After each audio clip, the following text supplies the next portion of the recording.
The diplomatic correspondent of the Italian newspaper Tribuna writes that England and France are spreading false and misleading rumors about alleged intentions of Germany in the Balkans to create trouble and panic in that area, which has so far been kept out of the war. The Italian journalist points out that these allegations against Germany are entirely unfounded because every German interest favors the maintenance of peace in the Balkans, whereas only England and France could be interested in causing trouble in this region, which is so important for German supplies.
Good evening and welcome to March 10th, 1941. I'm Henry Chop, your host. And tonight we have a whole bunch of radio to listen to tonight. I'll tell you about it in about, I'd say about 30 seconds, right?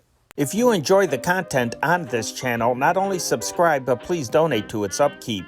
Because of the vintage old-time radio, films, and music that we feature, this channel does not qualify for YouTube monetization. Help motivate us to keep posting this wonderful content and seeking out more. We'd like to think that this channel is more interesting than any other nostalgia channel of a similar type. Help us keep going by donating. In the description section of this video, you will find a secure link to PayPal. Any little bit helps. Thank you for your support. We are going to start things off tonight with The Lone Ranger, 4:30 in the afternoon over Mutual, and this episode is titled Joan of Clarksville. By the way, the times that I am giving you are Chicago time. Then we have The Adventures of Superman and Mandrake the Magician. Then we have 5:30 in the evening, Jack Armstrong, the All-American Boy. And then we move into prime time with the Lux Radio Theater, and they are doing the story The Awful Truth, starring Bob Hope, Constance, Bennett, and Ralph Bellamy.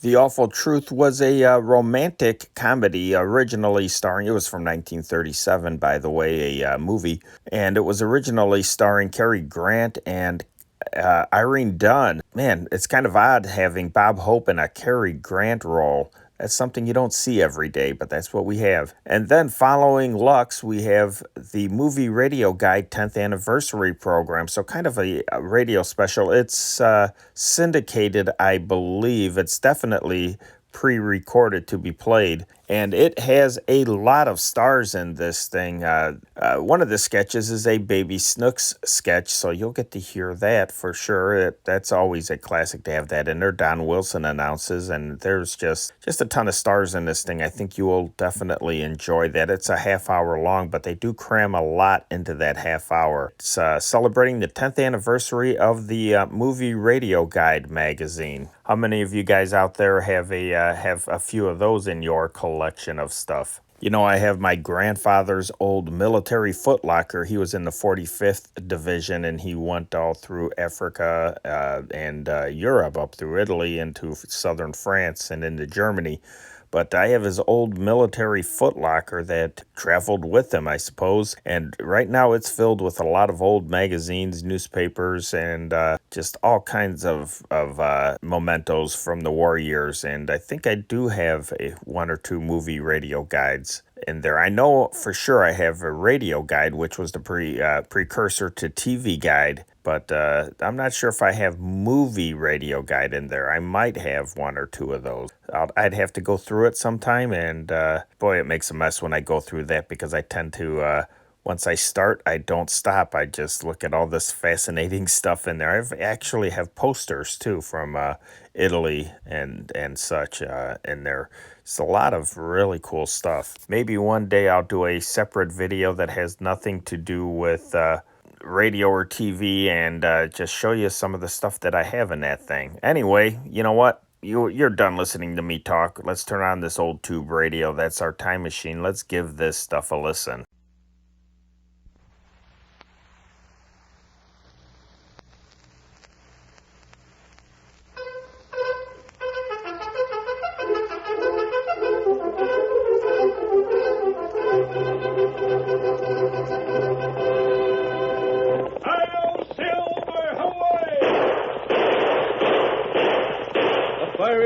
With the speed of light, a cloud of dust, and a hearty "Hi-yo, Silver!" The Lone Ranger.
Days of the western United States, the bands of outlaws that roamed the new territory grew so strong that they defied the local sheriffs. It was not until the masked rider of the plains started his great fight for justice that law and order was brought to the lawless frontier.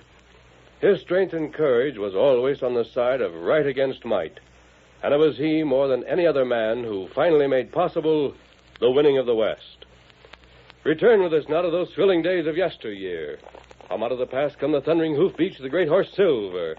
The Lone Ranger rides again. Come on, Silver! We're heading for Clarksville! There's going to be trouble! Hi-yo, Silver! Away!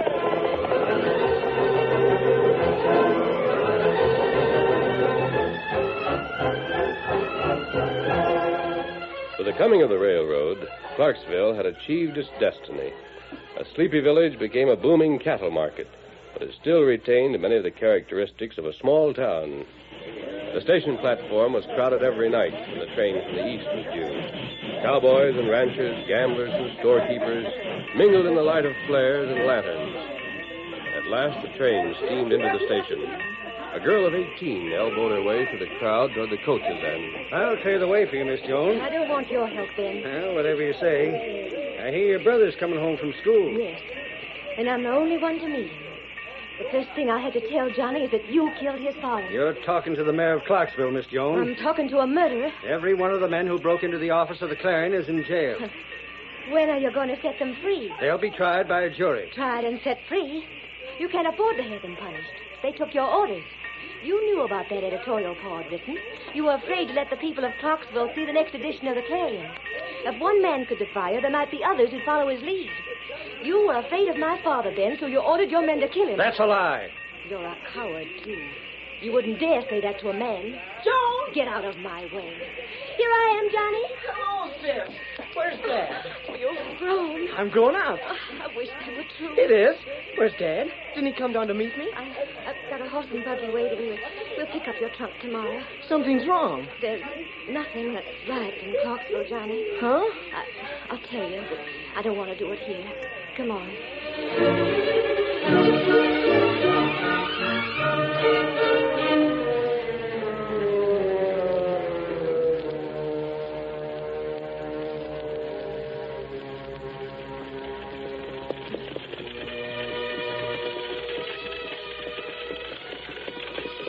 And so we buried him yesterday morning.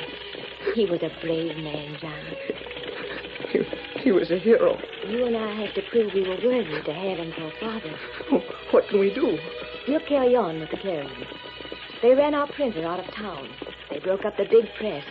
But there's still the small one, and you can set type. Sure. There's the office up ahead. We boarded it up where the glass was broken. Hey, there's a couple of men out in front. More of Ben's gunmen. Get up there. A white Indian and a pink. Joni, it's a masked man and a ninja. I'll show them. They're gone. Look at that white horse travel. Oh, we can't catch him in this rig. Get up there. Oh, it's no use, Joan. Rein up.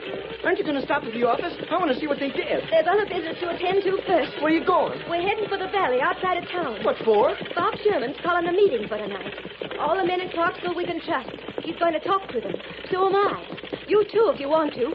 We've got to get them organized so they can fight back. Vigilantes? Ben Forbes has robbed every one of them, destroyed their property, made a farce of the law. It's time that honest men took the law in their own hands and put those crooks where they belong. Vigilantes. Get up there.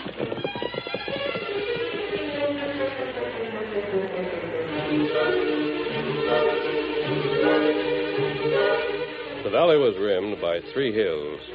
On the far slope, Bob Sherman stood under the light of torches stuck in the pine trees. 200 men faced him. His voice rang out in the stillness of the night. Joan and Johnny left the buggy on the road and walked toward him. When Bob saw the girl, he stopped talking. He called for her to carry on. The girl's white face was determined as she began to speak. Men! You've heard what Bob had to say. I'm not going to make a speech myself. I only want to read you the last words my father wrote. The last paragraph of an editorial that was never printed. Go ahead. This was the heritage our fathers brought to the West. A heritage of freedom. Does the blood of the pioneers flow so thinly in our veins that we can submit to tyranny? He no longer worth the price the heroes of Valley Forge paid for it? Men of Clarksville, throw off the yoke of slavery. Rid the West of Ben Forbes and his hired gunmen. Answer with Patrick Henry to the threat of oppression.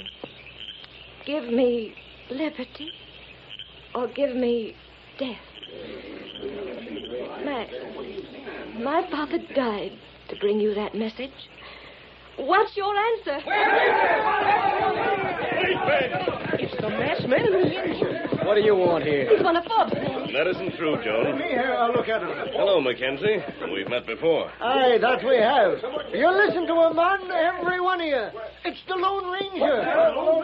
Well, that means you're on our side. You'll help us get rid of Forbes. If you do it in the right way. There's only one way. Didn't talk too fast, lad. We let him tell us what the right way is. You all know, don't you, that Clarksville is supposed to be governed by a town meeting. That way in the old days. There's no been a town meeting for close to 3 years. But the law's never been changed. There's not even been an election. Well, you can have one right now. This meeting was called by a taxpayer. Sure, I pay taxes. We all do, too many of them. And all the money goes to line Forbes' pocket. You have a majority here. A majority of all the taxpayers in the town. Aye, we have that. And elect a new mayor and a new sheriff. And you can put an end to Forbes' government tonight. Hey, did you hear that? Will it work, masked men? It's the first step. Well, aren't we going to have any vigilantes? You'll have a sheriff and his posse. The law will be on your side. Come on, Silver. Adios, masked man. Good idea. Yes, but there'll still be a fight. The law doesn't mean anything to Ben. Well, who's going to be sheriff? Bob Sherman's the man for the job. How about it, lad? Aye, that means you're elected, laddie. How about Mac for mayor? Mayor Mackenzie it is. Well, can I be in your posse, Bob? I'm appointing every man here, Deputy. We'll ride back to town and order Forbes to clear out. What's that? Forbes and his men, they're charging down the hill. Take the cover, but hold your ground. Our men are running away. They're going for their horse. Hold your ground! No, you. Why, I'll stop them. No, Bob, you can't. Our men are no fighters, lad. You cannot blame them. This attack comes as a surprise. Joan, Johnny, get down behind these rocks. I won't. That's Ben riding this way. Gosh, we're the only ones that are left. Why, I'll get... Hold your fire, laddie. 'Twill gain us not for you to get killed. We'll stand our ground and show them there's some who aren't afraid. Look at them, Slick. The two armies that are trying to do us out of our jobs. You heard what we did? Most of it. They're waiting just over the rim of the hill. And you know that from now on you're outlaws. Maybe so. But I can't see where it makes any difference. I still run this town, and what I say goes. Look around you, Bob. You've got an old man and a boy and a girl to back your play.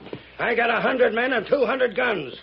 If you're calling for a showdown, we aim to oblige. You're the kind that needs the odds with you. I'm not complaining, Miss Jones. Give me 50 men and I'll 50 wipe your... of those jackrabbits that just hightail out of here? They're honest, law-abiding citizens. They're not hired gunmen. They'll learn to fight, and sooner than you expect. I'll see to that, Ben. You'd better stay home where you belong, Miss Jones. I belong in the office of the Clarion. You killed my father, but you haven't killed the paper. And we won't stop fighting until you're driven out of town. You're asking for trouble. We don't have to ask for it with you around. The Clarion's due to come out day after tomorrow. It'll be published on time, and I'm going to deliver your copy myself. Your name will be in it, in ink as black as your heart.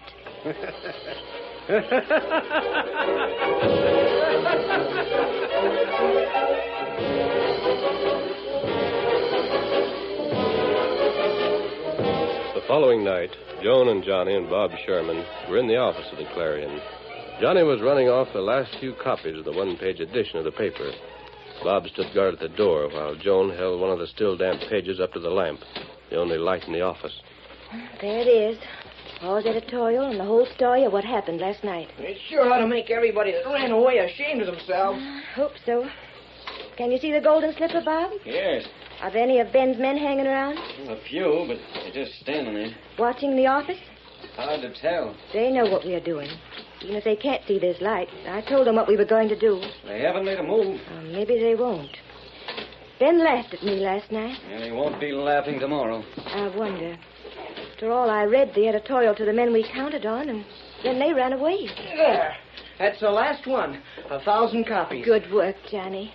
Now wash your hands and face. There's nothing to do now but lock up and go home. Not me. What? No, ma'am. I'm going to stay here all night. You think I'm going to let them break in here and steal the papers? I don't think they'll even try. Well, I'm not going to take any chances. And besides, I'm the printer. A printer always sleeps in the shop. What do you think, Bob? I'll stay here, too. I'll take you home and then come back. Swell. There's a couple of cots upstairs. All right. I'm so tired I can't argue about anything. Ready? Oh, yeah. We'll go out the back way. Remember, Johnny, wash your face and hands. I will, I promise. Lock this door.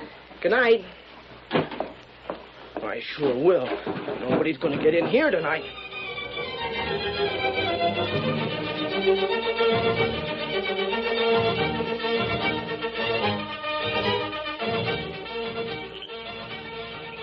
There goes Bob and Joan, Tonto. They left the boy in the office. Him stay there? He may plan to stay the night. We'll have to stand guard. That's right. It's possible that Ben won't act until tomorrow, but we can't take any chances. One thing is certain.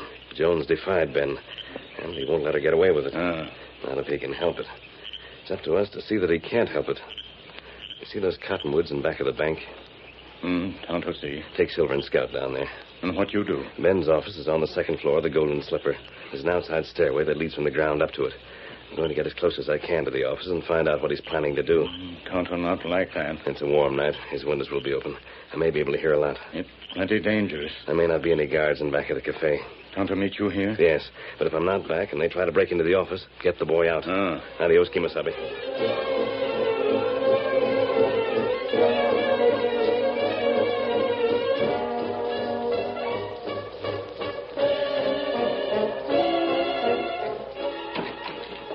They've gone, Ben. Sure?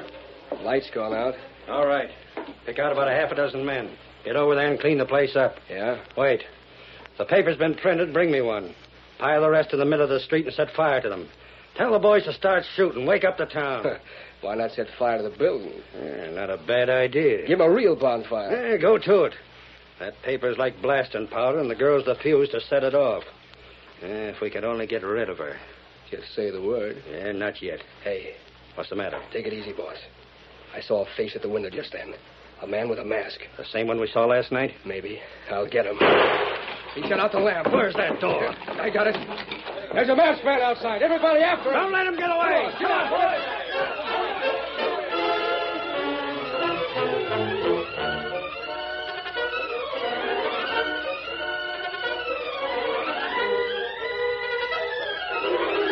The curtain falls on the first act of our Lone Ranger story. Before the next exciting scenes, please permit us to pause for just a few moments.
Now to continue our story. When the Lone Ranger was discovered outside the Golden Slipper Cafe, he shut out the lamp in Forbes' office and then slipped away into the darkness before the outlaw's men had swarmed out of the cafe after him.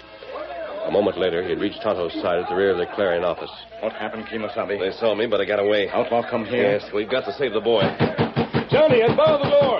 Who's there? Is that you, Bob? There, boy, upstairs. Get down here and unbar the door, Johnny. It's the masked man. Hurry. Sure thing. I want to get inside. I'll hold them off until you and the boy have made your escape. You come with us. No, Tonto. As soon as the firing starts, the town will wake up. I want the honest men around here to think that Johnny's holding off that gang by himself. Maybe all they need to make them stand up and fight. And what happened to you?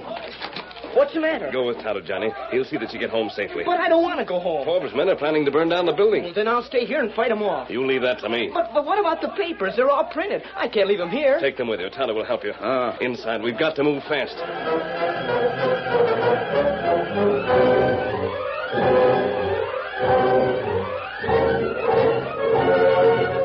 When they were unable to find the Lone Ranger, Forbes called his men together and started down the street to the newspaper office. That must have been the same masked man we saw in the valley last night. Yeah. He told them to elect a new mayor and a new sheriff. I'd hate to tell you what I'm thinking, boss. You don't have to. I saw that white horse, too. Yeah, the Lone Ranger. We'll get him. He heard what we plan to do to the office. That's it, just ahead. I got a hunch that he's inside there right now. Huh? Watch yourselves now, men. Hold it. Get your shooting irons ready. I got a hunch the masked man is inside that building. We're going to surround it. Then what? You brought those torches along? All ready to light. We'll smoke him out. If gunfire won't do it, those torches will.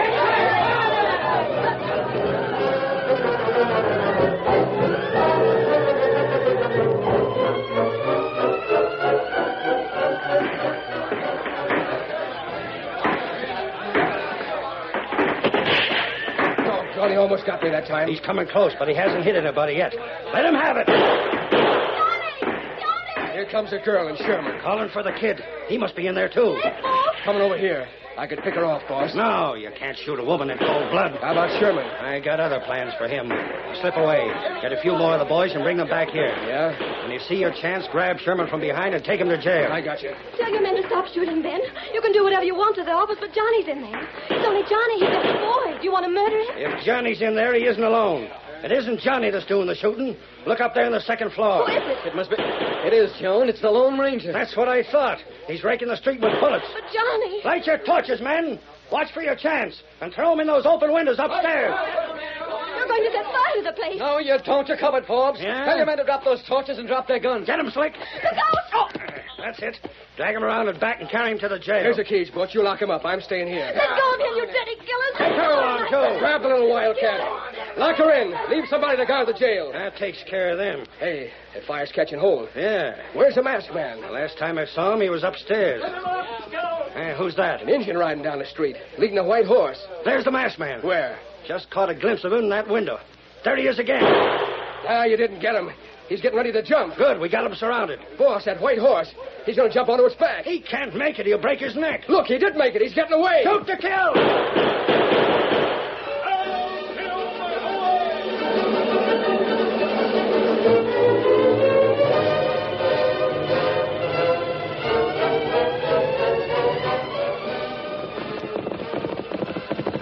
Boy in here. Bring him out, Tonto.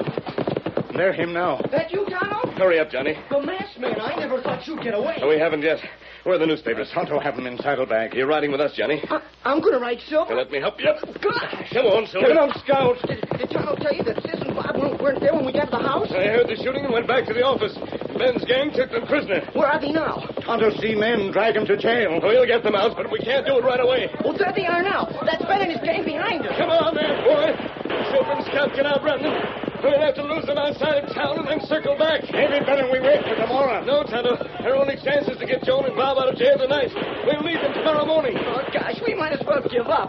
I saw the fire. The office must be burned to the ground. I'm afraid so. What's the good of fighting if the paper's gone? You can rebuild the office. Not with Forbes in town. And don't forget we still have those last papers you printed. Yeah, but what about... And it's going to be your job to see that everybody in Clarksville has a copy. What do you mean? I'll tell you later. Now we lose them. Yes, Tonto, they're giving up the chase. And go back to cafe. And they won't leave it again.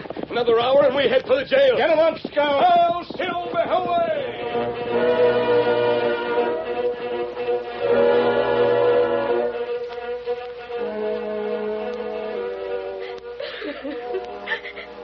Oh, don't, Joan. I'm ashamed of myself, but I can't help it. I almost wish that Paul had been different. If he'd given in to Ben, there wouldn't have been any trouble. We'd have had to take his orders, but what of it? We'd have been safe. That doesn't sound like you. Oh, I won't feel like this tomorrow. Just let me talk it out. Let me get rid of all my weakness so I can fight again. A girl has to do that, Bob. It's hard for you to understand, but crying helps. Go ahead. No, I'm through. I'm ready to be strong. I'm ready to remember that they killed them. We aren't sure. First Pa, then Johnny. There's only the two of us left, and we're in jail. Mac's free. They've got the masked man, too. Maybe. No, there he is. What? Joan, that's Johnny with him. You first, Miss Jones. Johnny! Oh, Johnny, you're safe. Oh, cut out the mush, Joan. How did you get past the guard? They only left one man. Thomas holding him I outside. better get to work. What does he mean? Well, we saved all the papers. I'm going to deliver them tonight. You can't show yourself on the street. All the Forbes men are in the Golden Slipper. He won't go near it. I'll see you when the shooting starts. What do you mean by that? I've read the paper, Joan. You've done a fine job. You ought to put some fight in your deputies, Bob. I've given up hope. But we aren't going to depend on the paper alone. No? Bob, you and Mackenzie must see that all of your men are on the street tomorrow at noon. Well, that's easy. Mackenzie's store just across the street from the Golden Slipper. At exactly 12 o'clock, Joan will show herself from one of the upstairs windows. She'll talk to your men. What will I say? You'll urge them to fight for the rights. You'll ask them to bring law and order back to Clarksville. Those outlaws will be just across the street from her. Now, they won't dare shoot at her, but she will be shot at. What? I'm going to do it myself. No, you're not. Joan's out of this. Be quiet, Bob. Don't you understand? The bullet may come close, but it won't hit me. I'm not afraid. Oh, I've heard about you shooting masked men, but do you have to come close? I'll only fire in the air. Your men won't know that, Bob. You won't tell them. Let them think Forbes' men have shot at me. Shot at a woman. The shot will be a signal. Signal for the attack. You and Mackenzie will lead it. Bob. I'm the sheriff of Clarksville, honey. It's my I job. know, but just the same. And don't worry, Miss Joan. Tonto and I have a plan. If it works, the fight won't last long. You mean that? And when it's over, Clarksville will be safe for honest men and women.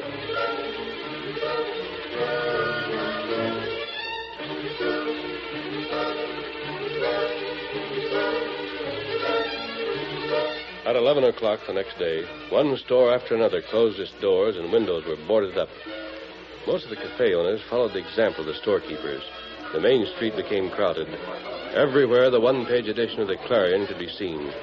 At first, the outlaws walked the length of the street, eager to provoke an outburst, snarling at the quiet men who were content to watch them.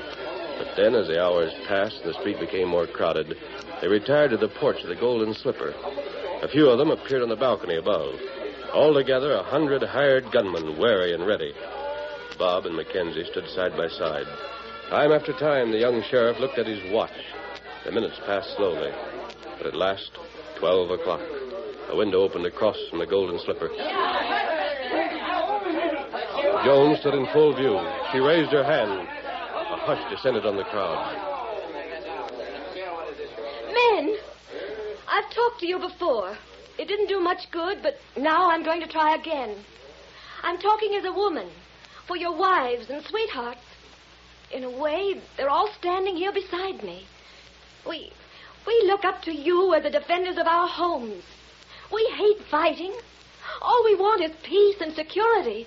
But when it comes to the safety of harmless children, that's different. Johnny, come here. You all know my brother. Ben Forbes and his men thought he was inside the Clarion office when they burned it down last night. He's only a boy, but they didn't care. They threw me in jail last night.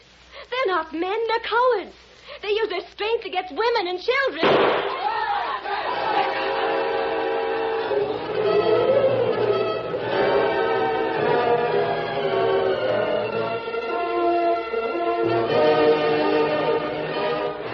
Hurry, Tonto. Forbes isn't with his men. Must be in his office at the back. Him afraid. He has cause to be. Up the stairs. Him fight, though. We'll have to break down the door. Him shoot through door. And we'll try it once, then stand to one side. Here we are. Now. 6. He'll have to reload. Come on. You got me. My gun's empty. We'll settle this without our guns. That suits me. I've been wanting to get a crack at you. Down! Stand up. No, don't hit me again. Him start to shooting street. Stand up on your feet. Don't hit me. March down the hall toward the balcony. You can't make me go out there. I haven't got a gun. They'll kill me. You're going to stop that fight. Nobody can stop it now. Keep moving. No, it's murder. Outside. Please, I'll do anything you want me to do. Don't make me go out there. Will you call your men off? Will you tell them to surrender to the sheriff? He won't do it. Outside. Don't. I'll make them. Hurry up. Slicker! Yeah? That's you, boss? Tell the boys to throw down their guns and surrender to the sheriff. What? Those are my orders. Do it now. They got me. You heard him, men. Throw down your guns. We're giving up, Sherman. You saved your life, Forbes. But I can't answer for how long. The law will deal with you. You and your men will face trial for the murder of Joan's father.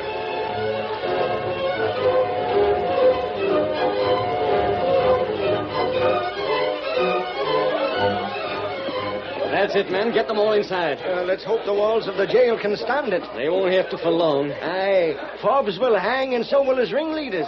Aye, you done a good job for your first attempt as a sheriff, laddie. Don't thank me. Blow your nose, Johnny. Won't do any good. What are you sniffling about? It's all over. We've won. I just said goodbye to the masked man. He's gone before we had a chance to thank him. Aye, that's his way, lass. Maybe we'll never see him again. We will if we need him, Johnny. It's one thing you can depend on in this undependable country that they call the West. The Lone Ranger always stands by his friends. Hail, Silver, away!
story you have just heard is a copyrighted feature of the Lone Ranger Incorporated. Stay tuned next for the adventures of Superman. Presenting the transcription feature, Superman! Up in the sky! Look! It's a bird! It's a plane! It's Superman! And now, Superman, strange visitor from the planet Krypton, who came to Earth with powers and abilities far beyond those of mortal men, and who fights a never-ending battle against crime and injustice, disguised as Clark Kent, mild-mannered reporter for a great metropolitan newspaper. Kent and Jimmy are now on a cruise around the world on the Clara M, last of the clipper ships. Just as soon as the vessel got underway, strange things began to happen on board. In our last episode, we heard Teak Barnaby, mysterious peg-legged first mate, relate the tale of the Whistler, the spirit of a whistling seaman lost overboard many years ago, who was said to return to the Clara M and whistle as a warning of impending trouble. Just as Barnaby finished his story, an eerie whistle was heard. Shortly afterward, Captain Hawkins was lost overboard, but fortunately was rescued by Superman. As we join them now, Kent is busy banging out a story while seated on the deck of the Clara M, southbound for Panama. Listen.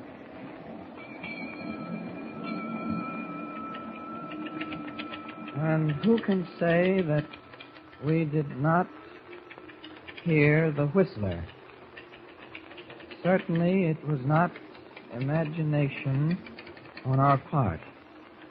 His strange whistle came to us on deck and then receded from us.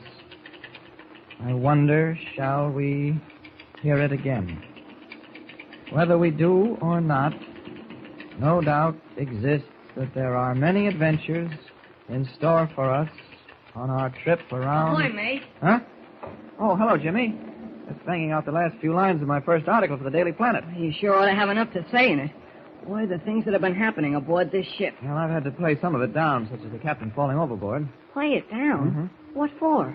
Well, in the first place, just wouldn't do to say the captain has fallen overboard because that never happens. In the second place, he didn't fall. Oh, but he did, Mr. Kent. Now, Jimmy, the captain didn't just fall. He was pushed or thrown overboard. But he himself said I that. know. That's what bothers me. Something strange about Captain Hawkins, Jim. Matter of fact, there seems to be something strange about practically everything aboard this ship. Oh, you mean the Whistler, huh? Well, that's one of them. I said in my article here that it might have been our imagination playing tricks, but we both know, Jim, that we did hear that whistle last night. Oh, we sure did. Gosh, I've never heard anything so ghostly and eerie. It was all of that. Just remember one thing, Jim. There are no such things as ghosts. Yeah, I know, but... Boy, if Superman were with us on this trip, he'd solve this mystery of the Whistler in no time. You still believe that Superman fairy tale? Gosh, there you go again, Mr. Kent. I tell you, Superman all right, does... Jim, all right. We won't argue about it. Finish your lessons for today? Yes, sir. I solved those algebra equations you gave me and finished my English lesson. Good. I wrote a composition about Teak Barnaby. Oh, character sketch of the first mate, eh? What did you say about him? Well, I just put down exactly what I think about him. I said he was a fierce-looking man with a wooden leg and that he looked like he'd make a swell pirate. That he was a swell guy easy there, Jimmy. You're overworking that word, swell. It's slang, you know, and you mustn't use it too much. Gee, that's right. I'll watch it, Mr. Kent. Good. Oh, say, there's Captain Hawkins up ahead with the helmsman. Let's go have a word or two with him, huh? Sure. Say, do you still think it was kind of queer of Teak Barnaby signing on the way he did? Something funny about that whole setup, Jimmy. Don't forget, Captain Hawkins had spent days trying to get a crew. No one would sign on. Then suddenly, within an hour, Teak Barnaby signs on, and with him an entire crew. It does seem kind of funny. I like him and all, and yet sometimes I get a feeling when he's looking at me with those burning eyes of his that... Well, it's hard to explain. Yeah, I know what you mean. Hello there, Mr. Kent. Jimmy? Hi there, Captain. Beautiful day. Aye, perfect sailing weather. And the old Clara M hasn't lost any of her spark. She answers to your hand like a raisin shell. Jim, lad, can you box the compass for me? Oh, gosh, not yet, Captain Hawkins. I had a lot of other studying to do this morning, but I'll get to it this afternoon. Have you seen Mr. Barnaby about? Aye, Mr. Kent, I have. He's aloft in the crow's nest. Oh. Aloft? How on earth did he get there? If it's his wooden leg you're thinking of, forget it. It doesn't bother him a bit. Teak Barnaby is as much at home in the rigging as he is on deck.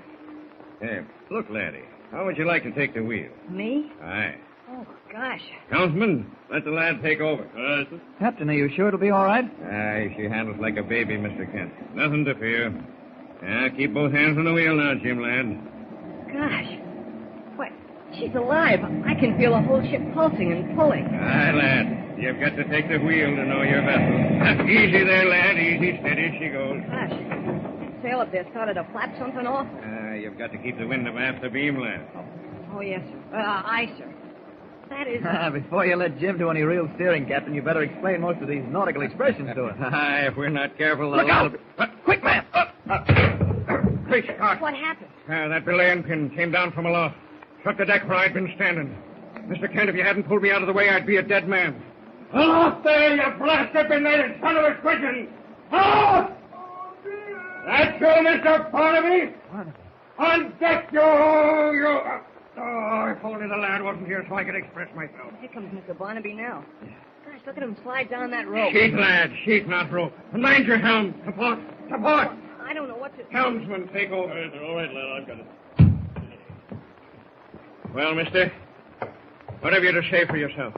Beg your pardon, Captain. I don't take your meaning. You know what I mean right enough, Mr. Barnaby. That belaying pin fell from aloft. It would have killed me if Mr. Kent here hadn't pulled me out of the way. Oh, how he saw it coming is... Belaying pin? Aye. Fell from aloft, eh? Well, now let me see.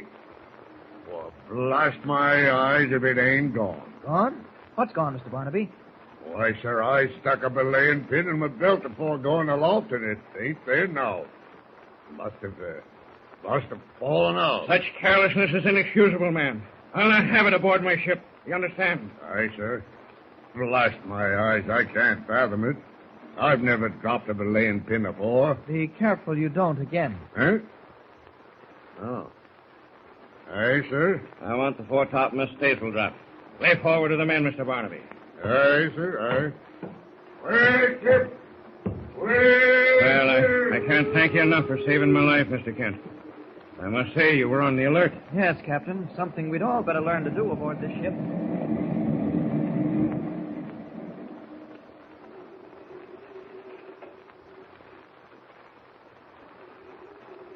Well, your answers to those algebra equations are perfect, Jim. Now suppose we examine you on English history. All set. We'll do this quickly. It's almost time you were in bed. Yeah.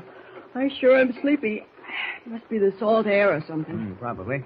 All right, now, English history. What does 1066 mean to you? Oh, gosh, that's easy.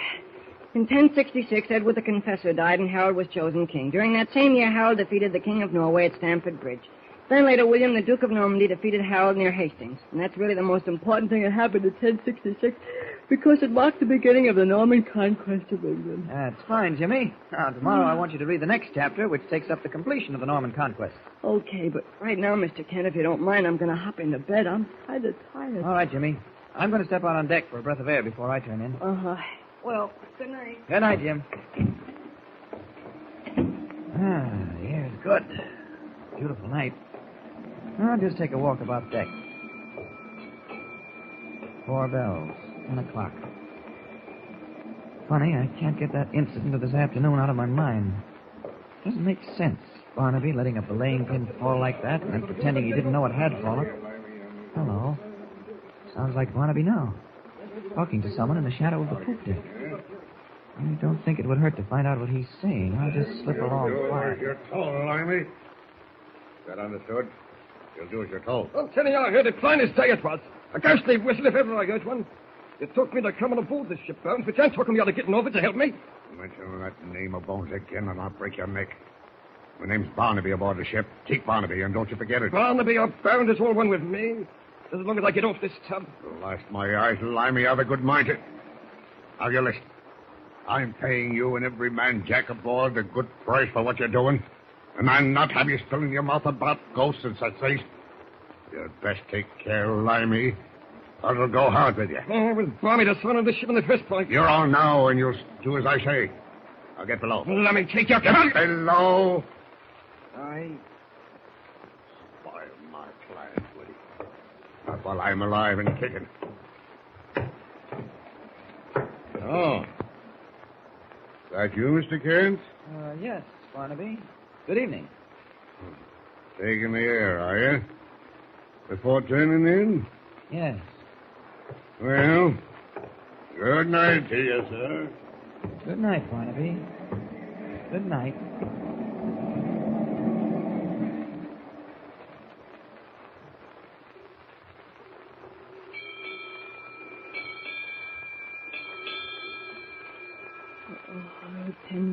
1966, William the Conqueror, Battle of... Oh, gosh.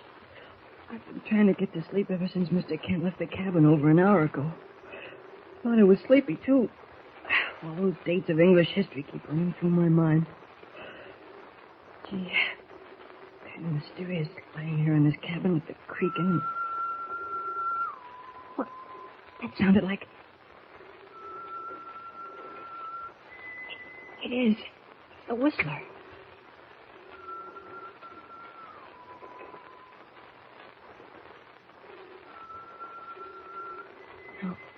Now it's moving off down the deck. Gosh, I'm scared. But I can't let that stop me. Got to investigate. Got to find out whether the whistler is human or whether it's a ghost. Yeah. Got to pull myself together and follow that whistle.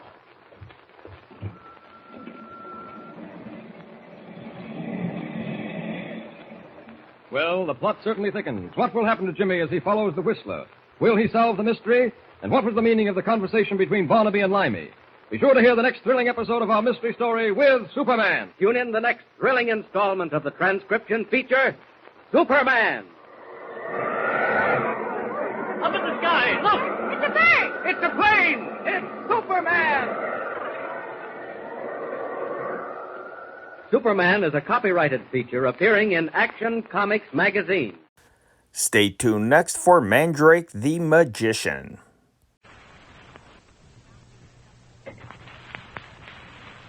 I've searched this sub from bow to stern, Dorfman. That blasted magician Mandrake must have vanished in the thin air. No, he hasn't vanished, Captain X. He's there beside Alex Jefferson on the floor. What? And he's quite dead. How did he get here? What killed him? Well, he slipped in while you were searching the sub for him. He was trying to contact the point on the shortwave set when I shot him. Shot him? With what? Your pistol. My pistol was empty. Well, I reloaded it. From what? That open box of cartridges over there on the table. I didn't think you had strength enough to leave that bunk. After stopping a bullet yourself. Well, I made it. Did Mandrake get a chance to use the shortwave set? No, sir. I didn't realize it, but he couldn't have done any harm anyway. The set smashed. Smashed? Who smashed it? Well, it must have happened while you were fighting in the dark, sir. You're pretty glib, aren't you, Dorfman? I'm only trying to answer your question, sir. When your shoulder was bandaged, I noticed you had an American eagle and the American flag tattooed on your chest. Yeah, but there's a vulture and a black flag there now. What happened? Mandrake made me see them. What's that? A vulture and a black flag? Well, aren't they there now? Now, look, what do you see? I see you're out of your nut, Dorfman. The American flag and eagle are still there. Well, I thought... Now, see here, Dorfman. When you signed up with me, you turned your back on that flag and all it stands for. If I thought you joined Mandrake to trick me, Why don't you examine them if you don't believe me? Not a bad idea. He certainly looks dead. And I've seen more than one dead man. Yes, that's right, you... Huh? Hands are cold. No pulse. No heart action. Body stiffened. Face like wax. Funny. What's that, Captain? I don't see any sign of bullet wounds. I shot him in the back when he bent over the radio. That's good. Well, looks like you did a good job. Sorry I was suspicious of you, Dorfman. I'll see that you get a bonus for shooting straight. Thank you, sir. Yeah, I sure made a mess of Jefferson when I broke that chair over his head. Is Jefferson dead? Should be, but he isn't. I'll have him carried into my cabin. Maybe we can patch him up. And what'll you do with Mandrake? I'll take him ashore tonight when we get back to Shore Point. I'll present him to his friends Narda and that brother of hers, Secret. You see, I have a sense of humor, Dorfman. An excellent sense of humor, sir. Yeah. We'll take on supplies from Shore Point and return to our base. But we won't take any passengers with us this time, Dorfman. No, sir? No. You see, I have a very good plan for destroying all traces of Shore Point and all the meddling fools who have tried to interfere with my plans. All right, Dorfman. I'm going to the control room and give the pilot his instructions. Good work, Dorfman. You'll be rewarded. Good work, Dorfman. You'll be rewarded. Huh? Who spoke? Mandrake. It's like a voice from a dead man. I retain full possession of all my senses, Dorfman. But I can't even see your lips move. It would take me some time to will my body back to normal, to restore my pulse, my heartbeat, my circulation. You could have destroyed me with a word, Dorfman. I remembered that flag tattooed on my chest, Mandrake. It's a flag that I once loved. A flag you still love. You and I are going to fight for it tonight at Shore Point. Fight for it and win, Dorfman.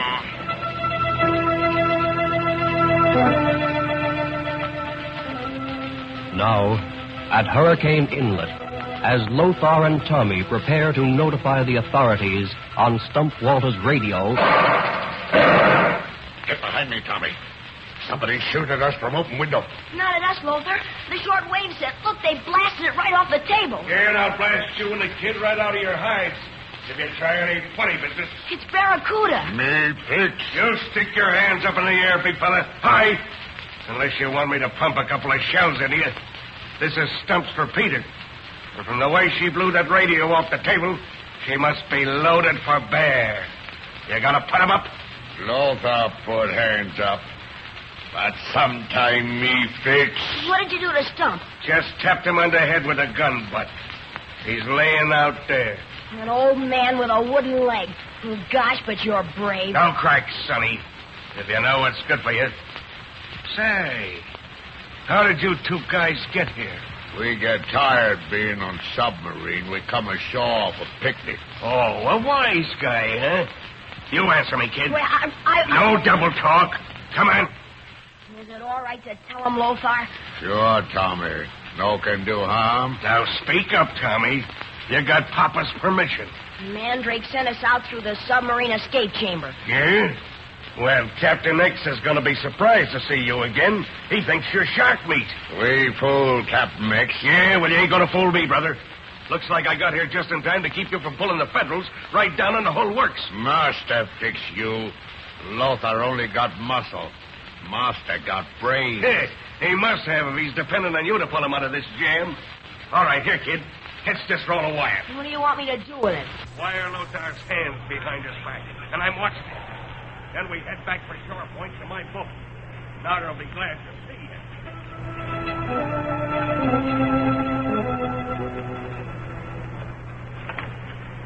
Get in there, boy.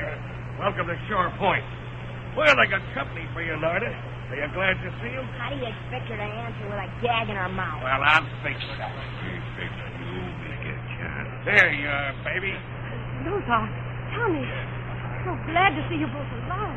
I don't even have time being. That ain't poignant. I'm sorry I can't offer you mustard and tea, but I ain't taking chances on untying nobody's hands. You've been chewed to fat while I was...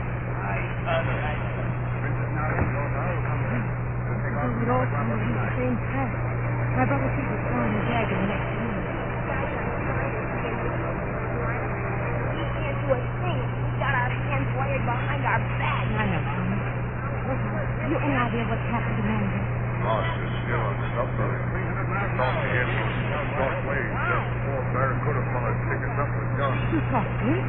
Sure, he's got a plan, too. That's the truth. Master got a plan. No good, no. Because Lothar failed, Master. Get caught like sissy baby. Oh, what could you do against a gun? Lothar like walk off cliff and drown self. Tommy's right, Lothar. You mustn't blame yourself. Master depend on Lothar to get help, tell police. So when submarine come here tonight, we spring trap. What must it do all alone now? Well, it does seem dreadfully hopeless for us all, but Point, Colonel. Sure point, Colonel. Barracuda's calling us up. We may learn. Mr. Mandrake said he was going to smash the submarine shortwave set. Then we can't learn anything either, can we? We not know what happened, Master. Master not know what happened to us. There's nothing we can do but sit here, prisoners, helpless, and wait for night to fall.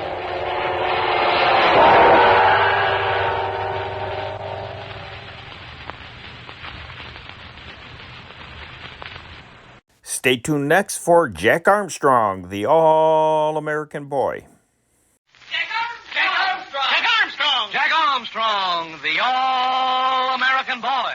Wave the flag for Hudson High, boys. Show them how we stand.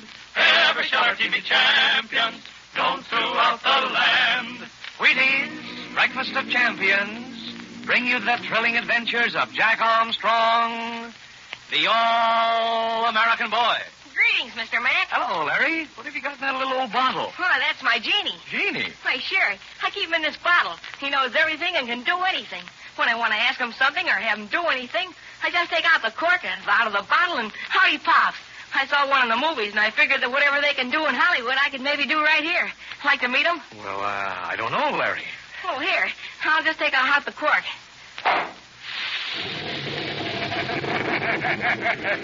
Hello, Master. What'll be today, huh? Genie, old boy, meet Mr. McCormick. How old is Mr. McCormick? He knows everything, Mr. McCormick. Ask him a question. Okay. Mr. Genie, I'd like to have you answer a couple of questions. Sure. Just ask them and I'll answer them. Glad to do it for any friend of Larry's. Okay. When's the best time for an athlete to train? That's a serious question, Mr. McCormick, and here's a serious answer. An athlete ought to train the year round. Yes, sir. 365 days a year. Okay. Now tell me one good training rule. Get plenty of fresh air, sleep, and exercise. Now tell us another good training rule, Mr. Genie. Glad to, Master. Use a lot of soap and water because keeping clean is mighty important to an athlete's condition. What did I tell you, Mr. McCormick? He knows everything. But, Master, there's another mighty important Jack Armstrong training rule. What's that, Mr. Genie? Eat a breakfast of champions every morning. Yes, Master. There is another breakfast dish I know of that tastes quite as good as Wheaties, milk, and fruit. And that championship combination gives you a whale of a lot of mighty important nourishment, too, Mr. Genie. Master, a breakfast of champions gives you all the well-known essential nourishment of choice whole wheat. The kind of nourishment an athlete needs to help him make a real champion. Well, I'll tell you, Mr. Genie, I found that plenty of the fellas and girls are going for a breakfast of champions because it's got such a doggone good flavor. Why, say, that flavor is just as different from other breakfast dishes as night is from day. And that means that when you sit down to a breakfast of champions, you're getting a breakfast dish that gives you plenty of super special flavor, plus a lot of good bodybuilding nourishment.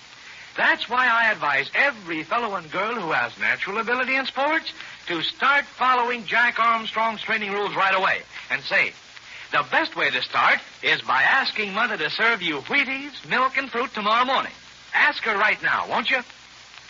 And now, Jack Armstrong, the All-American Boy. Exciting drama is unfolding in a narrow gorge in the country of the pagan Mandias and Mindanao. Nellios Moros have tried to paddle his heavy vinta against the raging current, but in vain. And so Uncle Jim's autogyro, taxing on the surface of the swift stream 100 feet ahead, is towing the vinta. The mysterious beachcomber Whisper is in the autogyro, and Jack Armstrong and Billy, Betty, and Uncle Jim are back in the vinta. But there is danger above them as well as on the river, for they were discovered by a group of Mandias on top of the vertical cliff that rises above the gorge, and now, as the vinta breasts the swirling current, Billy suddenly sees... Look, Jack. Look at those Mandias up on the cliff. I'm watching them, Billy. They're up to something. Oh, Jack, what are they going to do? I'm not sure, Betty, but I think they're going to hurl down rocks on top of us as soon as we get directly under them. Oh, Jim, isn't there anything we can do? There is, Betty, and we're doing it just as fast as we can. We're getting out of this narrow gorge. But suffering catfish, Uncle Jim. They'll have a chance to drop down plenty of stones on us before Whisper gets us out of this gorge. I know it, Billy, and Whisper knows it. He's keeping the auto gyro as far away from the cliff as he can. But can't we get all the way over on the other side of the gorge? It's too shallow, Betty. Look at all those rocks sticking out of the river. The auto gyro would rip a pontoon if we got over any farther. Look at all our Moro boatmen, Uncle Jim. They're looking at us to see what we're going to do. There's nothing else we can do, Billy, except go as fast as we can. And Whisper has the engine wide open now. There's a heavy load in this Vita. Oh, Jack, look up on top of the cliff. They're getting ready to drop something over. It's a big rock, Betty. They're going to try to push it over so it hits the auto gyro. Gosh, all hemlock, if they hit our airplane, we will be in a bad way. Oh, here it comes. It's going to be awfully close. It missed the plane. The rock missed Whisper. It didn't miss him much, Billy. He was just a little too far away from the back of the cliff. I don't think they're going to be able to hit us with any of those boulders they push over. They can't throw them out far enough. Oh, here comes another one. Oh, that's a little bit smaller, Betty. I'm afraid to look. Boy, that came close, but a miss is as good as a mile. They'll have to work fast if they want another chance at Whisper. He'll be well past them in just a few seconds. But they're going to have one more try at him, Uncle Jim. They're pushing a large rock over now. They really pushed that one off the cliff. Oh, it looks bad.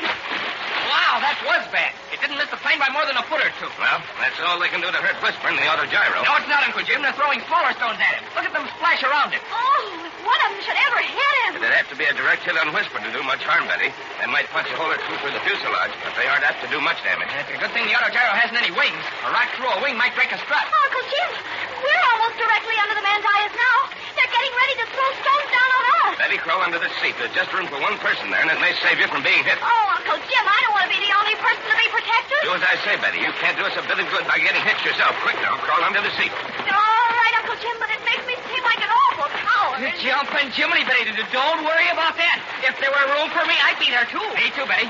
Look, here's Malua coming back from the bow. Uncle Jim, they throw a rock on us soon. What to do, huh? I hope they won't hit us, Malua. They didn't hit Whisper. They throw big stone at Whisper. Too big.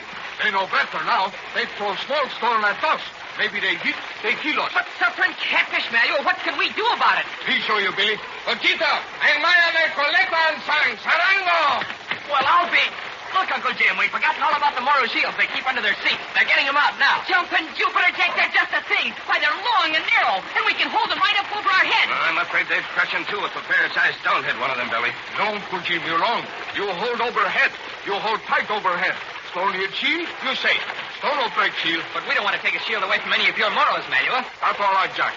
You watch my men, see? Two men get under one shield. Here, you, me, get under this shield. Me hold shield. Uncle Jim, here, one more shield. You, Billy, get on us. You hold tight. Betty, she all right on her seat. All right, Malua. Here you are, Billy. You crowd close to me. I'll hold the shield up. It may do some good. It do plenty good, Uncle Jim. You get close to me, Jack. We look up at cliff now. When they throw stone, we duck under shield quick. Hey, you can trust me to get under that shield plenty quick, Malua. We're almost within range now. Look out, here comes the first volley. It is a volley, too. But they're all small stones. Get under this shield quick, Billy. Look at them splash around it. Like some of those stones are as big as coconuts. Why, they'd kill a man if they hit him. But I didn't hear any of them hit the boat, Jack. Did they hit any of the shields? Now, they missed us all completely, Betty. But they'll get the range next time. Look out, here comes the next volley. Get under here, Billy. Some of those stones are going to hit. Oh, suffering catfish. A couple of those stones got the boat. Oh, Jack, did they knock a hole in the bottom of the Vita? Not in the bottom of this Vita, Betty. Now, this Vita shoot out of a tree trunk. It's got a solid keel for a bottom. I'd hate to think what one of those larger stones would do if it landed on top of a shield, Jack. They must have the force of a cannon. Yeah. Look out. Here comes some more. You come close, Jack. Maybe a stone hit us, huh? Stay under your shields now. They're not throwing their stones in volleys. They're throwing them one at a time as fast as they can pick them up off the cliff. Well, I can't see them, but I hear them landing all around. And some of them are landing into the boat, too, Betty. Uh-oh, there's a Moro knocked off his seat. Boy, look at him get up and scramble back into that shield again. Oh, what happened? What happened to you, Jack? Search me, Betty, but here I am knocked off my seat and Malua was with me. Big stone hit shield, Jack. We get back on our shield quick. I'm under it already, Malua. Are you hurt, Jack? Not a bit, Uncle Jim. If anyone's hurt, it's Malua. He no hurt, Jack. Shield save us, huh? I'll say it saved us. Look, Uncle Jim, the stones are all falling behind us now. Well, we're getting out of range, Jack. Yeah, we are out of range. Well, I think they've done their worst now. Me no think so, Uncle Jim. Look. Jumping Jiminy gee whiz, what are they up to now? Why, somebody has built a fire on top of the cliff. What are they up to now, Malua? Me think they still try to get us, Jack. Hey, what's the fire for, Malua? They shooters thou sweet fire arrow, Betty. Sarang, and Colanta le Party Sagamea. Great whales and little fishes. What's going on now, Uncle Jim? They're going to shoot at us with flaming arrows. Flaming arrows? I think so. Look at Manuel's Moros. They're putting up a parapet of shields around the Vita and over our heads. We all get close together now, Uncle Jim. My men put shield up. Here, Betty. You and Billy crowd together with me and Uncle Jim. That's the way. Give the Moros more room. They're putting up a wall of shields between us and the Mandaya. Great guns. They're starting to shoot at us already. Look at that flaming arrow disappear to the river. Oh, there's another one. And another. They're all around us now. I hope these shields are good and tough. These shields are tough enough to withstand an arrow attack, but make sure that you're behind the shield. Don't expose even an arm. They're getting the range now. They're hitting the Vita. Oh, there's an arrow right beside me. It's on fire. Stay still, Betty. I'll beat it out with my hands. Don't move. Oh, thanks. I was a little frightened for a moment. Suffering catfish. There's a flaming arrow right next to a gasoline can, Uncle Jim. We've got to put it out. You stay here, Billy. I'll run forward and throw it overboard. No, Jack. Lead my shield. Lead go. Oh, he'll get hit by an arrow himself. He's mostly protected by that shield, Betty. But a lucky shot may wing him in the leg. Holy smoke! There's an arrow right through his shield. It's just barely through, Billy. Why, it's a lucky thing he had that shield with him. And it's a lucky thing you didn't go forward to throw the flaming arrow overboard, Jack. I'll say it is. There, he's got the arrow. He's throwing it overboard. Hey, what's that I smell? The carabao hide of Manuel's shield, Billy. That arrow's burning it. He's pulling it out now. He's thrown it overboard. Hurry, Manuel. Oh, why doesn't he come back? He's going to stay up there, Betty. Oh, I see what he's doing. He's trying to protect the gasoline can. But, gee, Willikins, Jack, he can't protect the gasoline cans and himself. He's putting some equipment on top of the cans, Billy, so they can't get pierced by a flaming arrow. Then we would have an explosion. Oh, I wish he'd hurry up. I don't like to have him there even with his shield. Look, his shield has caught another arrow. He'll be back in a minute. There, he's got the gasoline cans covered. Hey, Uncle Jim, it's a lucky thing for us those Mandayas didn't get that fire built behind the pepper whisper with those flaming arrows. It certainly is, Jack. I'd hate to think what a flaming arrow might do to the other gyro. Why, here comes Manuel now. Oh, hurry, Manuel. Here, hurry, Betty. We don't get more. Good work, Manuel. You certainly saved us all then. Oh, there's an arrow sticking through the shield in front of me, and it's still flaming. Tomorrow's pulling it out, Betty. That's one shield that saved your life. Look, Jack. Most of the arrows are falling in the river behind us now. Now, we must be getting out of range, Billy. That's right, Tuck. We're too far away now. They no can eat us. Oh, it's too good to be true. Is there anything else they can do to us now, Uncle Jim? I hope not, Betty. I don't think there's anything that this special bunch of Mandayas can do. They're way up on the cliff, and we're almost to the end of the gorge. It'll take them some time to get down off the cliff.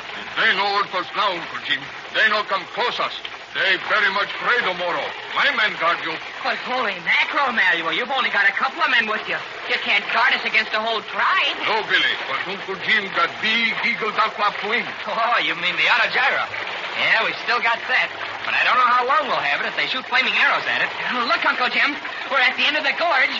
Why, here the river isn't flowing swiftly at all. Oh, there's a sort of lake ahead of us.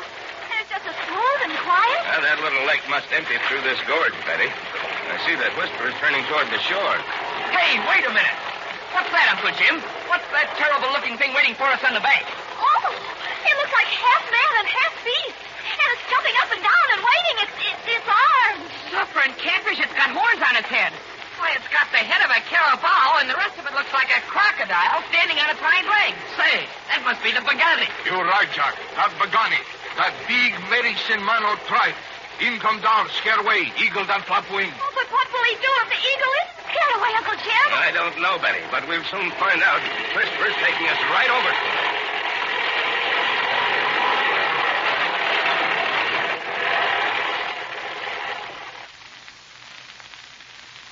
What a reception that was for Jack Armstrong and the others. And say, the reception isn't over yet either. There's that remarkable creature, the Bagani, waiting for them on shore, trying to frighten them away. But you can bet your boots it'll take more than that to frighten Jack and Uncle Jim and the others, because they're getting mighty close to Professor Loring. But I don't have to tell you that there's a lot more going to happen before they can get to their friend. So listen in, all of you, at the same time tomorrow for another exciting episode of The Adventure of the Missing Professor Loring with Jack Armstrong, the All-American Boy. What's the breakfast lineup at your house for tomorrow morning? If Wheaties are on the list, you've got a mighty fine treat coming your way. Packed with plenty of downright delicious flavor and a lot of good, solid nourishment, Wheaties, milk, and fruit are leading the breakfast parade in millions of homes these mornings. Get Wheaties from the grocer right away. Have you tried Wheaties? They're whole wheat with all of the bran. This is Franklin McCormick saying goodbye until tomorrow for General Mills, makers of Wheaties, Breakfast of Champions, who have just presented another episode of Jack Armstrong, the All-American Boy. So just buy Wheaties, the best breakfast food in the land. Wave the flag for Hudson High, boys. Show them how we... Stay tuned next for the Lux Radio Theater. Lux presents Hollywood. The